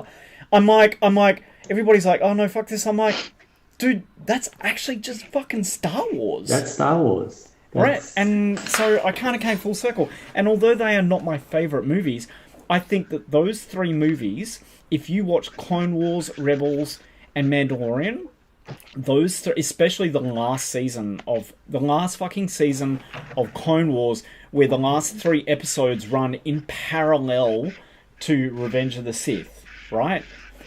It's the opposite story of what was happening on Mandalore while Palpatine was like seducing. It was honestly, those last three episodes of Clone Wars was one of the best Star Wars movies I've ever seen. Which one? The last 3 episodes of the Clone Wars animated TV series is one of the best Star Wars You mean the movies I've Samurai ever Jack seen. one or the CG one? The CG one, the CG. The Oh, CG. man, my favorite Yeah. Star Wars film from that series was absolutely the film that was made up by I understand. Samurai Jack. Have you in watched? between. Have you? Yeah. I literally started at Yep. the end of the second, like episode 2, and literally the closing shot of the Clone Wars by the Samurai Jack artist. The closing Yep. shot when they're coming in on the ships into Coruscant is the opening shot of Yep. the final movie there. And that movie it was awesome. And amazing, and that was amazing as well. However, Saw the did you properly. did you watch the last season? They came back after a couple of years and did a final season of the Clone Wars. Have you watched that? The Samurai Because Jack one? it is so The Samurai Jack one or the CG animated one? the CG animated one. Did you watch the last season? It was amazing, like the writing in it and the acting, like the whole Ahsoka Tano act. There's this scene at the end, and I won't go into it, but I basically sat there and went, "Holy crap! That's like one of the best scenes in Star Wars I've ever seen." It blew me away. And as a lifelong Star Wars fan, I wasn't expecting that much from it, but they really, like those guys, they just did something really, really special with the end of it, and it kind of made me go full circle and go. All of this stuff, and the best thing about the Clone Wars and Rebels and all that kind of stuff is it keeps tying back and explaining all those questions that I had when I was a kid. Yeah. You know, like, and they're not, it's not always the answers that I thought they would be or that I was, you know, like, oh yeah, it should be this, but they were answers and they were pretty cool for what they were. And that whole extended legacy now, I'm living in like a golden age, man, because I had so long without any Star Wars, and I loved it when that shit came out, like, and I still do. Do you know? like the legacy stuff? Yeah, I love the legacy stuff. I've read all like Timothy Zahn books, like were some of the best things. And then when they brought him in, like they brought all the, and now they're bringing the Like legacy Zorn stuff. and stuff. Yeah, man, when they brought Thrawn in Thrawn. on Thrawn. Zorn, When they brought Thrawn. spoiler alert, they brought Thrawn into Rebels, right?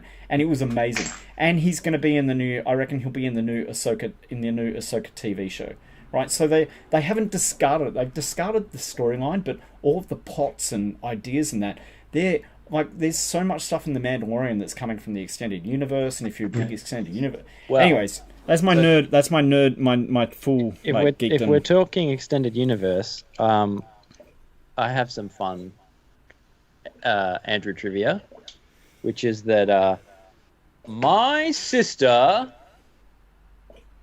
is technically a character in Star Wars. Oh, really? Yeah, so a good friend of hers, who I know, but he's one of her good friends, Tom Taylor, who is a comic book writer and has done tons of stuff.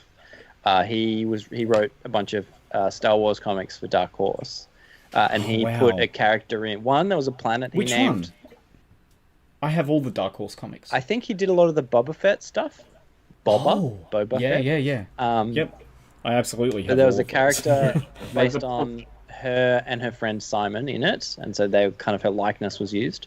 And then also there was a planet called Raquel or something like, or Raquel or something like that, because her name's Rachel. I think I know the one you're talking about. I'm going to go and check this after the stream now. Fact check. That's yeah. So yeah, whenever there was a long period of time where whenever anyone brought up Star Wars, I would just interject by going, "My sister, my sister," and that became a joke in itself. Just me saying my sister. So Anyways, says, Star Wars never clicked for them. It's cool, but it never fascinated me. Them. Their brother was full into it, so teach you the lore. I mean, was it an age thing? Maybe. Also, do you have you've got all the Dark Horse comics? Yeah. Wow. Yep. Yeah, I have the first issue of the Marvel Star Wars comic in mint condition, probably a grade A. It's around maybe about a 91 or something. But that's one of my prized possessions. Like I have a very extensive Star Wars. I have all the entire series of the first Marvel Star Wars comics. I have a lot of the Dark Horse ones. Maybe not all of them. I definitely have all the Boba Fett because I'm a Boba Fett fanboy. So yeah, my comic book for Star Wars is pretty. That I basically only have Transformers and Star Wars comics.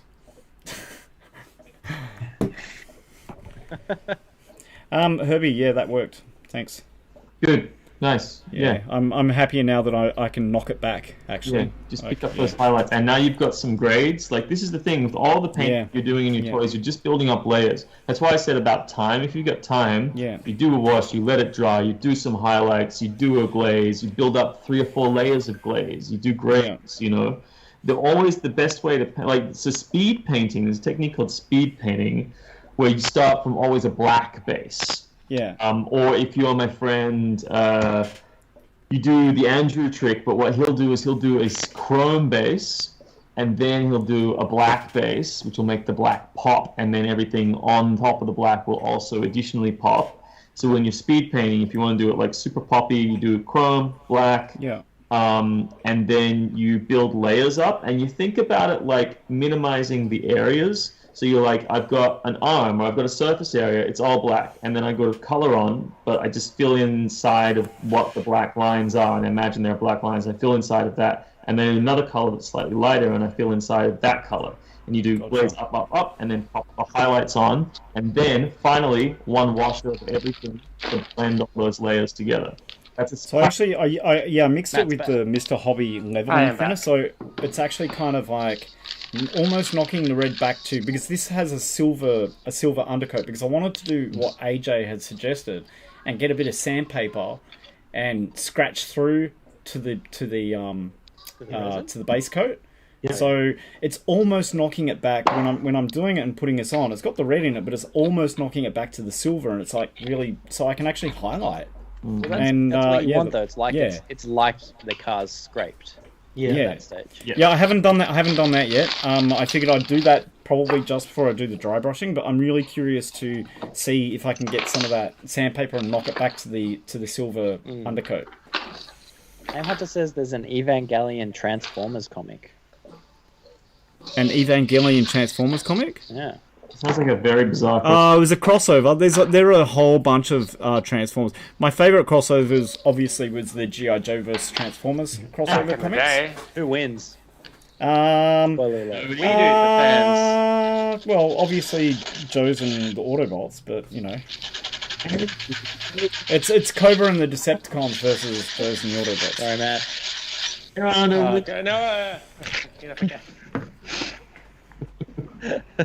Have we missed anybody for first experiences for Star Wars? I don't think so. Mars Attacks. Do you want to hear my hottest Star Wars take? Yes. My hottest Star Wars take, my most controversial Star Wars take, and my honest opinion is that all the best Star Wars stuff in the last 20 years has been completely original stories based in the Star Wars universe. Yeah.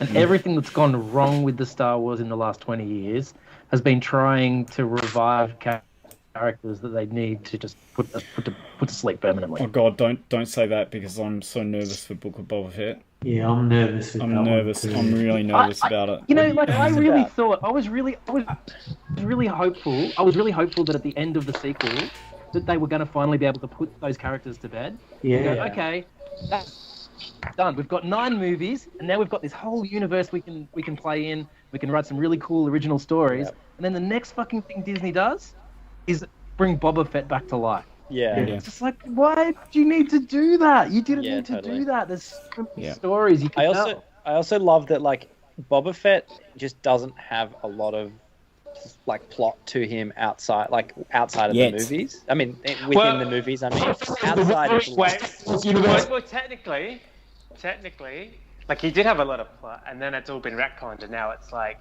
in Disney's Purge, they're like, yeah, anything outside the movies. Oh yeah, he did in the extended no one universe. Yeah, extended universe. There's so many stories, but technically, it never happened. Yeah. It doesn't exist. that's what I mean. So I probably got cut out for saying this, but yes, Boba Fett is the Wolverine of the Star Wars universe. Yes. Absolutely. Yeah. I like The Snake Eyes. So my first Star Wars experience was when my parents took me to see The Empire Strikes Back in the cinemas. Awesome. I think I was about 6 or 7. I don't know, I can't remember.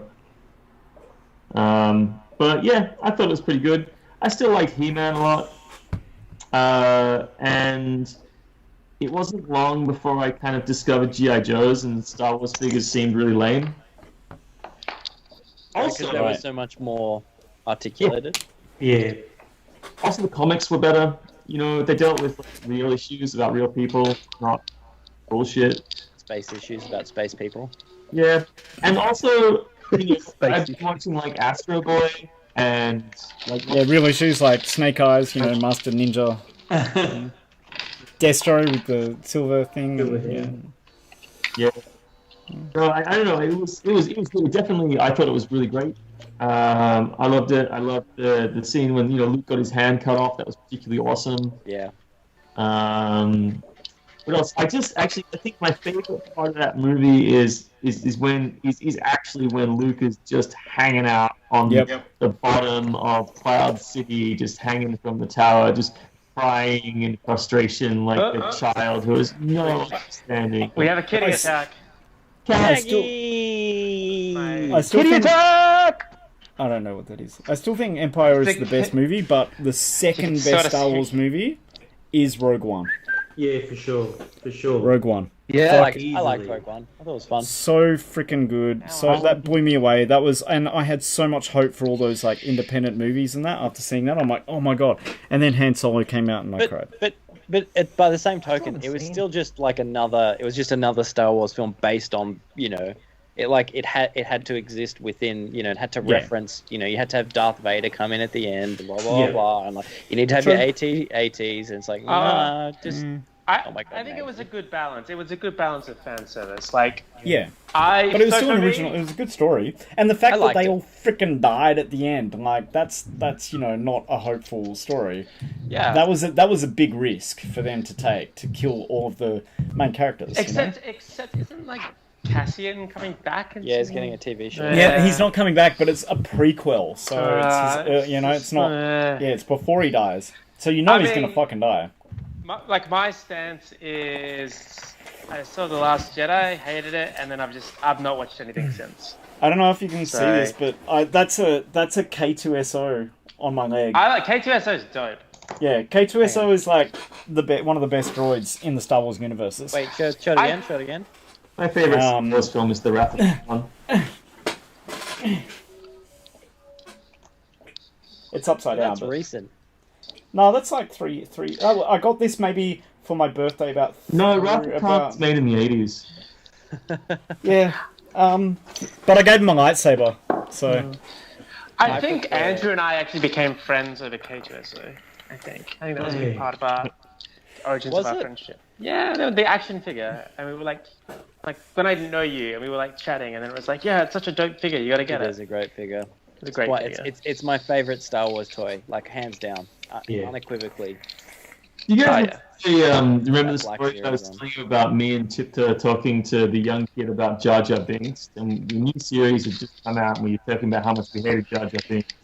And then the kid's like up at us and is like, "But I like Jar Jar Binks." He was really upset and distraught. Same kid has come. He's now like 30 and 31, and he's trying to get his hands on an original copy of Hero Quest.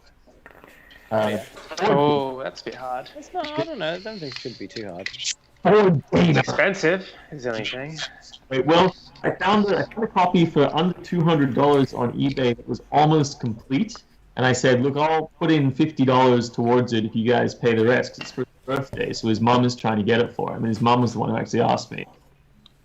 And I will complete the set and put it and host it for him for his birthday. Him and 4 of his friends to play some classic requests. And I just want to take a moment from this horrific show based on movies that we all thought were great until we actually watched real movies and found us because we were children. Yeah.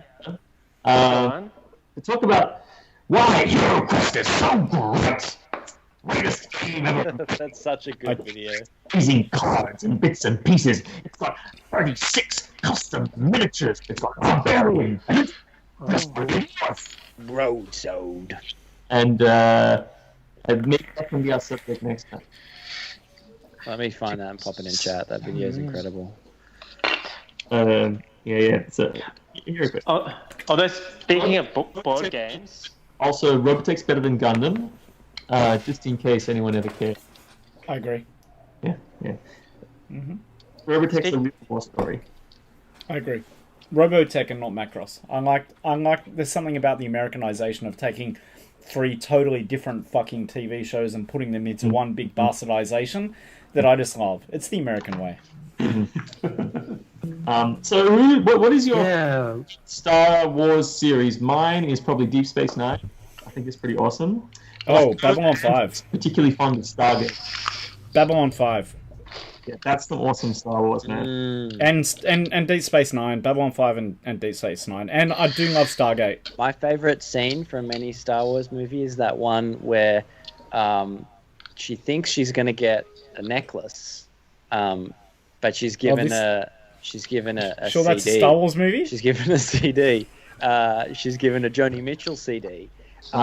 And so she goes off into the bedroom and she puts on the Joni Mitchell CD. That's Love Actually, man. And, that's she Love puts on Actually. the Joni Mitchell CD and she cries. Bitch. And that's my favorite Star Wars scene. I like the scene in Star Wars when Luke Skywalker is making out with Princess Leia in the field with the cows, and it's kind of raining, and then a storm starts brewing in the background, and lightning hits a tree, and a giant branch cracks down. And then they realize they're brother and sister, but they kept going anyways. Johnny Depp gets up and rips his shirt open. He's got the tattoo of the electric chair on his chest. And he's like, "I was nothing too, baby, because my dad was flying in the electric chair. He was the alphabet burr every time." I'm pretty sure my favorite scene in Star Wars was when the Enterprise crashed. I really liked that. Get your mythos correct. I really liked that scene where he's trying to do the speech, but he keeps stuttering, and so it's very tense because he has to do a big public address because he's royalty, and his speech therapist has this idea of putting headphones on him so that he can hear himself back during. The King's Speech is a great movie, man. During this moment, and then it works, and he can publicly address his people. That was at a time of war. That was the part of Star Wars where I cried. Let's park bench, and he's holding the box of chocolates, and this old lady sits down. He's talking about the come on, guys. Let's stop fucking with the Star Wars fans out there, and let's get to what matters, and let's talk about Life Day.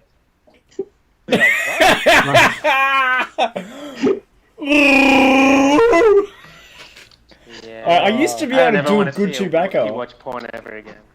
Ham Hunter. I put on the Rocky Horror Picture Show soundtrack, much to the disdain of all my colleagues. And I got a phone call from a customer, and she was like, that Rocky Horror in the background? I was like, damn right it is. She's like, good choice. So it's been a Rocky Horror kind of week for me. It's been a bit of a rocky start to the week. Oh, guys, another very important point in this sculpt, and I need. Yes, show us. So we've got this little troglodyte. It's a little lizardy guy. As you can see by troglodytes, they're very lumpy. He's got lumpy tail. He's got this strange, like, mole rat eyes. I need to do like a few more like odd sods on him and stuff like that. But I'm thinking he should be holding something in his hand right here. A lightsaber? And I'm like, that's cool. I started putting a club in his hand, but it was angled in a way where it looked like he was holding his penis. Yep. He's just got a cloaca. It's just a cloaca. Like most of this. Did the lizards have cloacas? Lightsaber. So I'm thinking his hand. What should he have? What should he have in the Flowers. Yeah. Yeah, I vote for penis. Like the original input, I believe. Yeah, penis. Penis is always the answer, right? You could always put a Joni Mitchell CD. Penis. Yeah, Joni Mitchell CD. Jar Jar Binks' And head. you know, I think Done. right A hand, Joni Mitchell CD. Curry, hot take. Tim Curry should absolutely play Megatron. Oh! The original Star Wars. So, Joni Mitchell CD in one hand, necklace in the other. For those about to Star Wars, we salute you.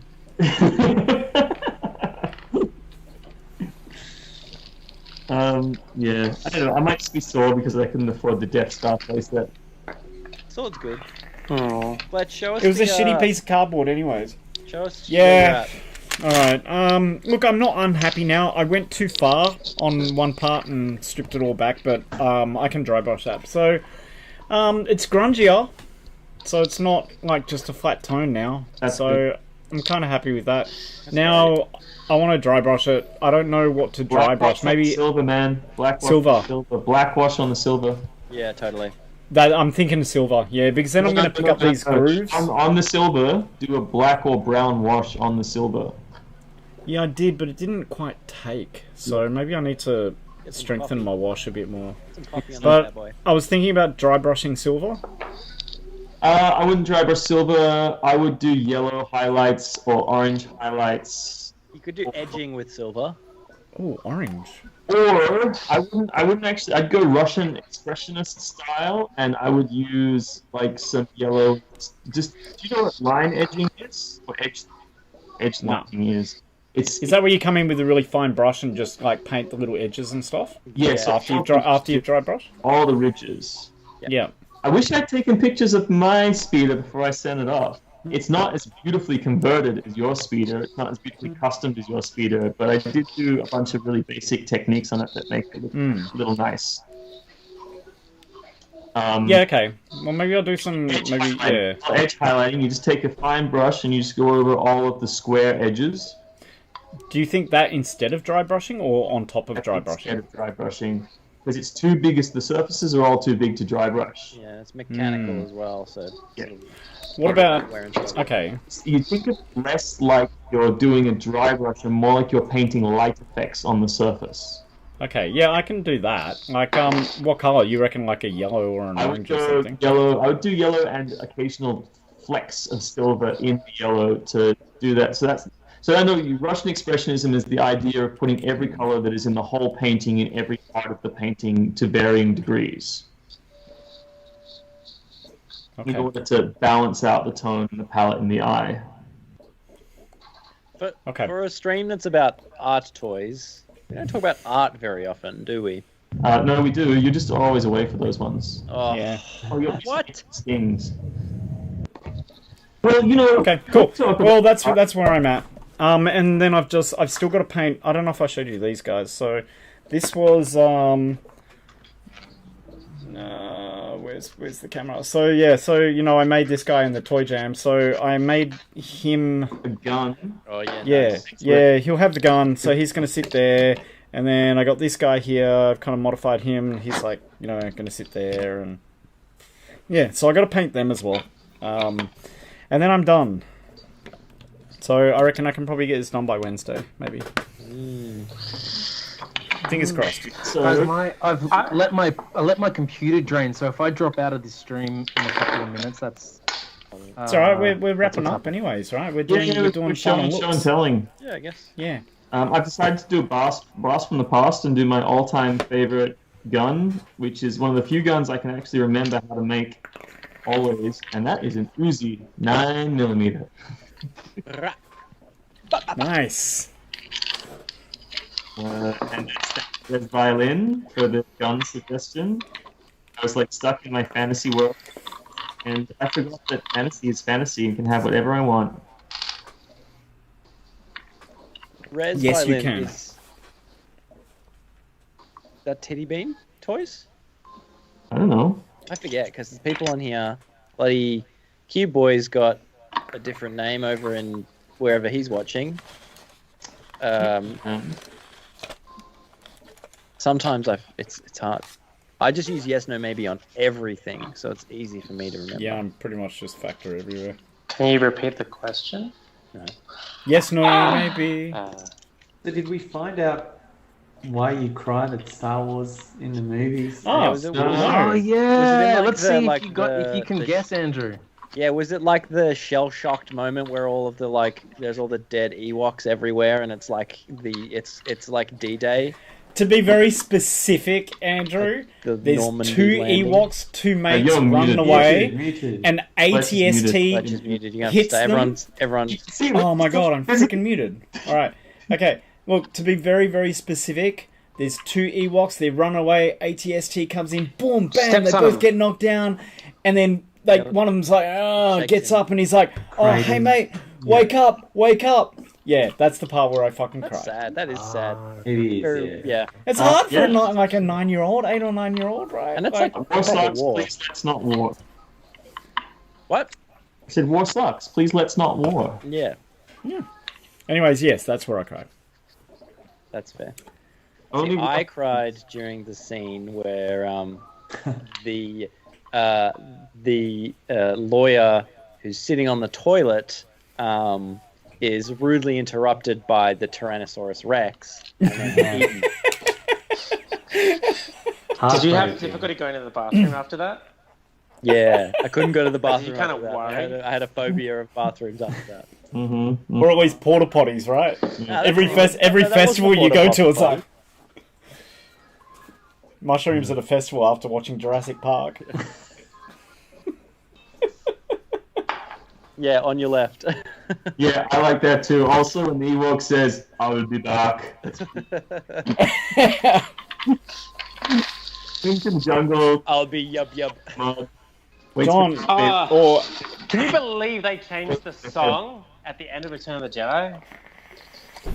Yeah, of course. There's I no can yub, there's no yub nub. How can you get rid of yub nub? Yeah, Yeah, it's like, that's do you think shit. George Lucas has any capacity to think something's finished? Clearly not. no. Look, George Lucas was finished a long time ago. Ooh. I'm just waiting for the CGI re-release of American Graffiti. Yeah. Jed, you've come just in time for us to kind of start wrapping up. What about the sequel to THX? What was it? TH6? THX 1138. 1138. Or 1137? Or... 10210. Yeah, Something. Man, Darth Vader was amazing in 90210. yeah. Yeah. Killer and Party of Five. Mm-hmm. Also, I reckon IG-88 is probably the strongest member of the 21 Jump Street crew. Sorry, family dinner. Oh yeah, it is. It is earlier in Queensland. People eating dinner. Alright, we have the makings of an Uzi. It's looking kind of Uzi-like. There we go. That little guy with his Uzi. Nice. Oh, well, you whipped that Uzi up quick. Yeah, Damn. it's accessorizing now. I... Uzi. Yeah, that was a good bit. That bit with Darth Vader when he punched Agent Smith, so good. Awesome, man. When he was the one. Yeah, Darth Vader always... The chosen the one. Yeah, the one. Yeah. I just can't believe he took that red pill. I know. I really thought Darth Vader was like a stay-at-home, toe the line. I thought Darth Vader was a company guy, you know? Just going to sit at home with the Emperor the whole time, knitting, like, blankets made out of the heads of sand people, children. Jesus. God. That was horrifying. Shed, what's your favorite part of Star Wars?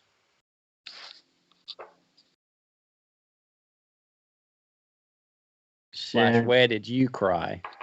Yeah, where did you cry? Hashtag, where did you cry? Where did you cry? I cried when I walked out of the cinema after Last Jedi. Phantom Menace. Yeah. Second Star Wars movie I cried at. So since I discovered real films, I only watch Star Wars. So who's up next? AJ, what have you done tonight? Did we do you? No, and my battery's going to run out, so we should probably do that. Hang on, let me see. Good idea. People can see. Spent so much time throwing Uzis. I thought they were the coolest thing ever. My land speeder. Yeah. Second one. Oh, so cool, man. With my little. Oh. I love the Grogu. Mandalorian. My little Mandalorian here. You can't really see it. The details a bit. This is why you have to come and see it in person. But I've gone with a yellow tape and a little transparent tie. Yep, good. Attached to it as well. So that's just a little nod to people that are deep cut fans. And my little Grogu there too. Little baby Yoda. Oh, nice with the little hoverboard. Very good. Love the hoverboard. Yeah. What's this about seeing it in person, AJ? Yes, where can people see it in person? Actually, can people come on Friday? Absolutely. It's an open. Yeah, I think it wasn't to start with, but now it's an open event. Okay. Okay, so so Friday opening is an open event. The public can come and look at the speeders and buy the speeders at Lobo's Collectibles, which is, what's the address? It's on somewhere St. George's Road. Google St. Lobos. George's Road. Yeah, St. George's Road. Just Google it yourself. Come on. Wow. Pop it in chat. Pop it in chat. I know you've got a phone. You're probably double screening right I don't now. have a phone. I dropped my phone in the toilet. He doesn't. Had a phone for at least a week. Wait, really? I was talking to our audience. Is that true, Andrew? Yes. So how do I contact you when I'm in Melbourne and want to hang out? Well, hopefully, I might have a phone by then, but I'll see you Friday, and then we can tee something up. True. And this time I have to catch up with Fletch and not just over drinks. Yes. There'll be lots of places, like definitely Friday night we can go out for drinks. So. Friday night, so... I think... How do I delete that? Delete that? I think that might maybe dox me. Did you just put down your actual home address? No, it just says your location, so... you dox yourself. I don't know if it's my location. Well, it's lucky that you're not at your home right now. Yeah, it is. You're actually at the studio, so if anyone were to go... Those are somebody else's collection. Hey, Shed, Blow in the dark. I mean, I don't really... Yeah. I mean... See how accurate it is. Matt, what have you done tonight? Well, when I wasn't on stream, I've just been sort of dremeling stuff. So... Can I delete that? I don't know if I can delete my own comment. And I'm going to ask people what their thoughts are. So like I said, I'm going for like lowrider look, and I've kind of... How do we... So, I don't know, I'm toying with the idea of moving the thruster like to the front, like almost like a... Oh yeah. Yeah. I don't know, but it feels real long. So, I don't know, like... dig a hole out of the front. I've actually taken the thrust and I've cut a bunch off. So I can you've cut it in half? Yeah, split it. So but then, I'm like... build a something underneath it, or do you have the other half of it and you can attach it back underneath? No, I didn't know. I definitely can't. Definitely can't. It's toast. But I'm like, should I cut it down maybe and push it in more? Like, just make it just a scoop. Yeah. So, because the idea I'm thinking, like, that's why it was just too back heavy to have stuff at the back. So, yeah. So, like, I'm like, these are where I'm trying to think. The propulsion's coming from out of there, and it's entering in through somewhere. Yeah, I reckon cut it. Or not cut the back off. Hello. Cut it in the middle. Take a section out of the middle of it. Cut it in half. And shorten it so that you still got the both ends of the engine. 2000. And then shorten it, and then put it on the front. Fair call. That way you're keeping the back engine as well. Oh, what just happened there? I just lost Skype. Alright, everybody's coming back. Oh.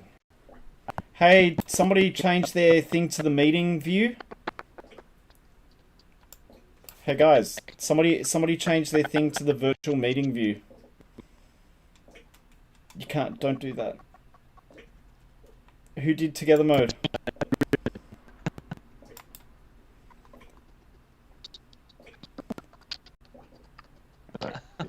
Okay, bring you back. Somebody hit together mode in Skype. Who hit together mode? Into the chat and say that we'll be back in a sec. I got it.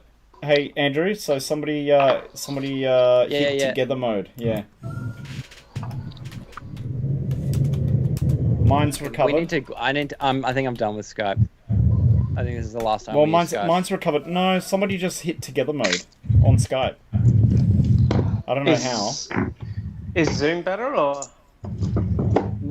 There's partly so we've got like individual video sources, so that's one part of why we want to do Skype. But the other part is that you just can't touch anything. Like once you're in Skype and once you're in the chat, don't touch anything. Like, so we know one thing that kills it and kills us is. Did yours crash as well? No, I'm still going. I'm still going fine. I think that you need to update your NDI. That's what it is. Mine's fine. So, but if you put the together mode on, it just basically kills everything because it takes all this. Yeah, it just does something weird. Have we taken off that yet?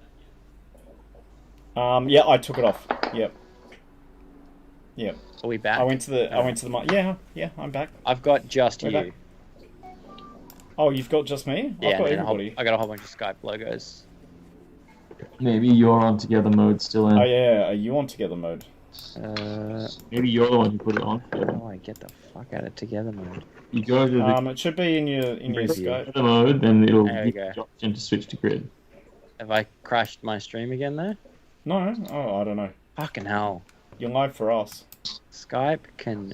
Yeah. Skype fucking sucks. Let's do this one more time, and we'll update your NDI during the week. And if it happens next week, then let's find an alternative.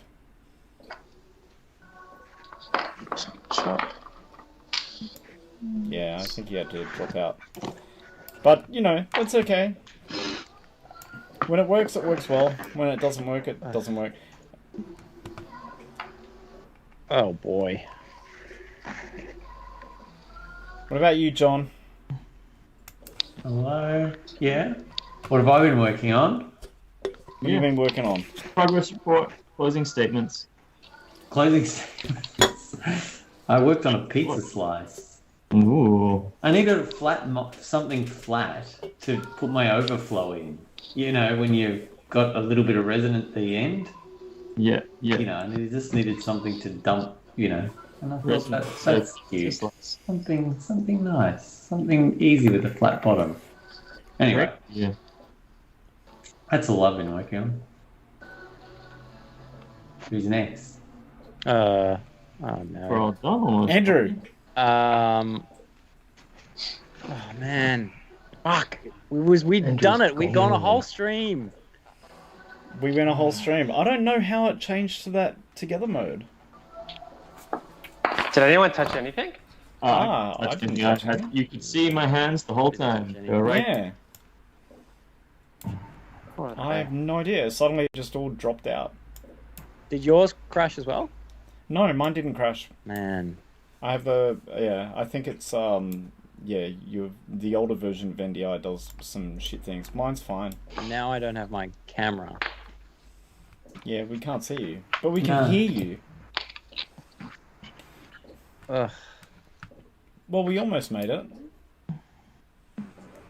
We were pretty close. Almost. Pretty close. So yeah, Andrew, I reckon we update your NDI this week, and then if it does it again next week, then let's just find an alternative. I can't even Because I can't even like add my camera back. Okay, are we done here? Is this stream done? Sign up. You're not streaming, are you? At the Well, moment, Andrew? no, I'm not. Like, no, just I'm Yeah. super bummed. Can you drop out of Skype and come back? I don't think that's the main issue.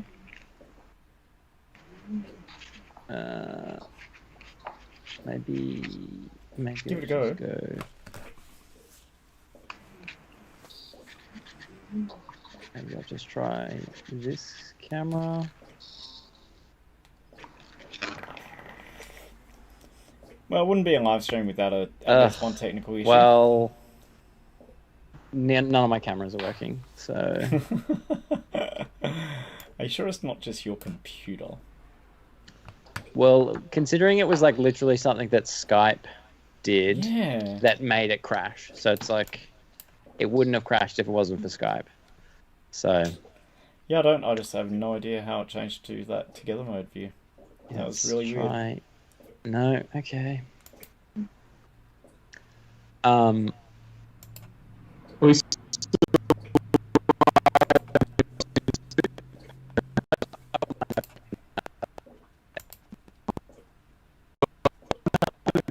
tired as heck. I need to sleep. I gotta get up early and do a lot of work before I can see you guys. But my Uzi brandishing troglodyte is close to completion. I will come back That's looking cool. and make Very some good. stuff next time. Some bit, Uzis. Gotta love them. Well, yeah. Let's put a pin in this then for the night. Well, We can still hear you, Andrew. So Yeah, Andrew's just so I know nothing, but Andrew's a blue square for me, right? yeah, he's a blue square. Okay. His Skype fucked out. yeah, and I can't activate my camera. again. Activation. Yeah. Like I can Alright. go. Let's try. Yeah, so somebody one on the last chat thing. saying that Skype dropped out and then the stream went. So yeah, it was Skype. Oh, You're back. Oh, hey, oh. You're back. I'm back. Back for And now. more colourful somehow. Because when I reboot my software, OBS, I have to rejig the camera each time, so it's exposed now. I think you look glorious. It's great. Thanks. No. It's better than the Very blue pale. square anyway. Like You're very Twilight right now. You have Sparkly. sparkles. So sparkly. Alright guys, I'm out. I'm gonna hang up. And Alright, Do we crash again? I'll find out. We'll see you all next week, and I'll be hanging out with one of these chumps live. Yeah, in person. See you, Herbie. See ya. Alright, so I guess we're gonna. Bye, That's Herbie. the end of Yeah. it. I'm gonna do Guys? my goodbye song. Yeah, it was good to see you all, and see you next week. Hopefully. Bye. Have fun at the opening. See you on Friday. Yes. Bye. Bye. Lobos collectibles. Lobos, Friday night. Friday. Yeah, we'll try Friday. to Shed. We'll try to do. I'll try to do a live Insta stream. Bye bye. Yeah. Goodbye. Maybe. Yeah. Anyway, time to do the goodbye See ya. song, I guess, Yeah. because I can't not do the goodbye song. So goodbye to you all, and then Aw. Then you're gone. Andrew left. Oh. Is that the song? What's We're that going to the mean? big blue house. Maybe he's gone on the stream. I don't know. His camera just froze. I think that he did the goodbye song and it died. Oh, Oh, poor he Andrew. did. He did a goodbye song. How sad. Oh well. Oh, well. I've got so much of this figured out, but then I'm stumped on a couple bits. Alright, guys. I'll see you guys later. Have fun at the opening. Alright. Bye. Take it easy. Yeah. It's good to see you both. Good to see Yeah, you too. likewise. Alright. See Can't you, wait to buddy. see your Alright. pieces finish. Yeah. Yeah, we'll see how it goes tomorrow Eventually. night. Alright. See you.